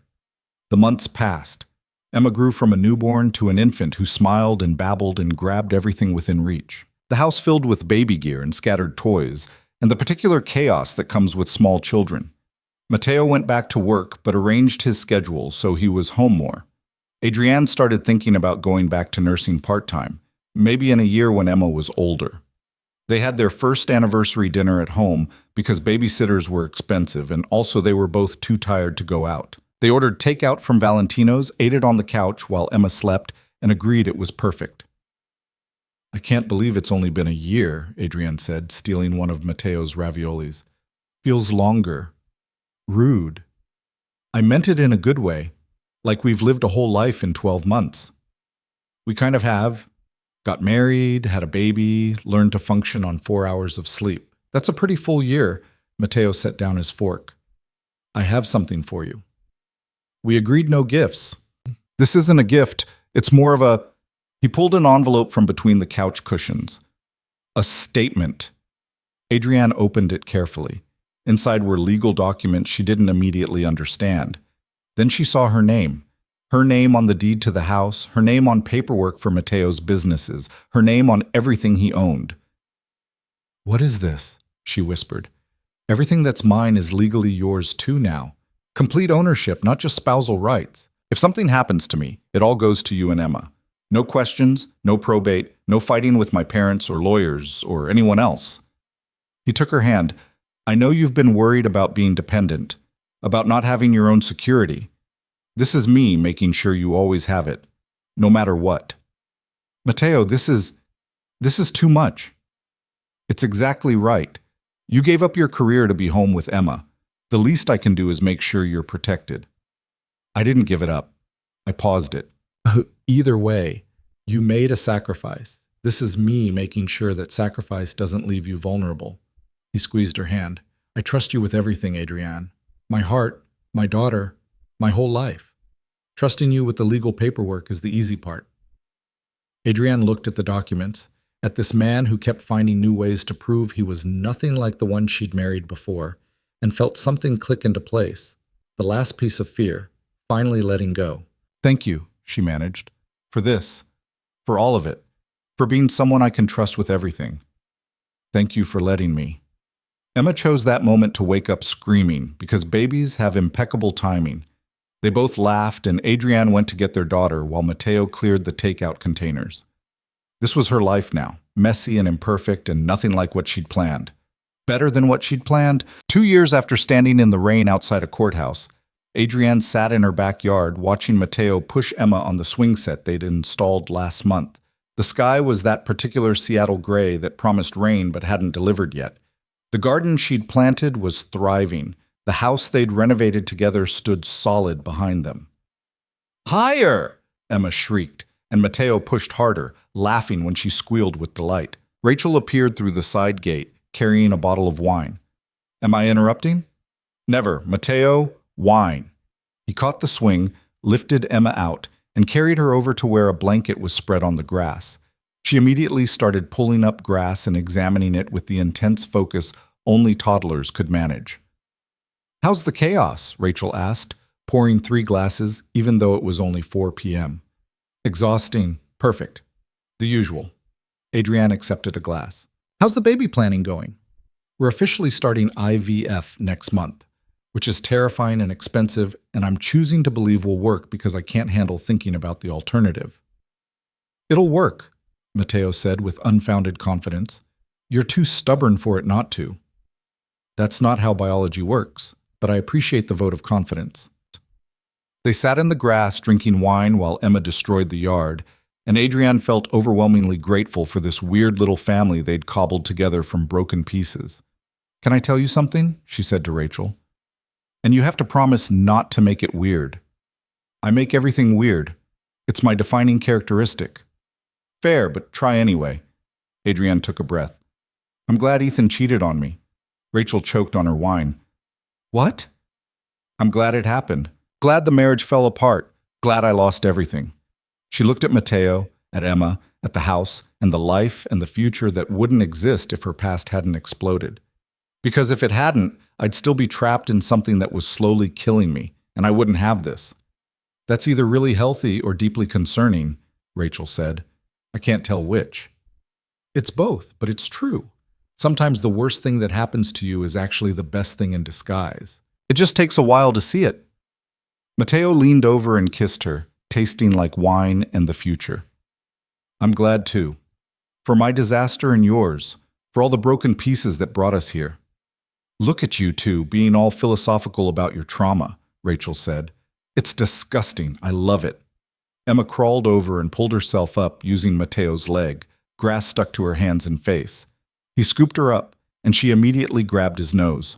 Dada, she said, which was new enough that it still made him tear up a little. That's right, baby girl. I'm Dada. He looked at Adrienne, and that's Mama. And this is our family, our weird, cobbled-together, absolutely perfect family. Adrienne looked at them, her husband, her daughter, her best friend, and felt that rare combination of contentment and joy that only comes from knowing you're exactly where you're supposed to be. The rain finally started, light drops that turned into a steady drizzle. They gathered up Emma and the wine and the blanket, laughing as they ran for the house. Inside, safe and dry, Adrienne looked out at the rain that had once represented the worst day of her life and now just represented weather. Just water falling from the sky. Nothing more, nothing less. She'd survived the storm. built something beautiful from the wreckage. And every day she chose to keep building. That was enough. That was everything.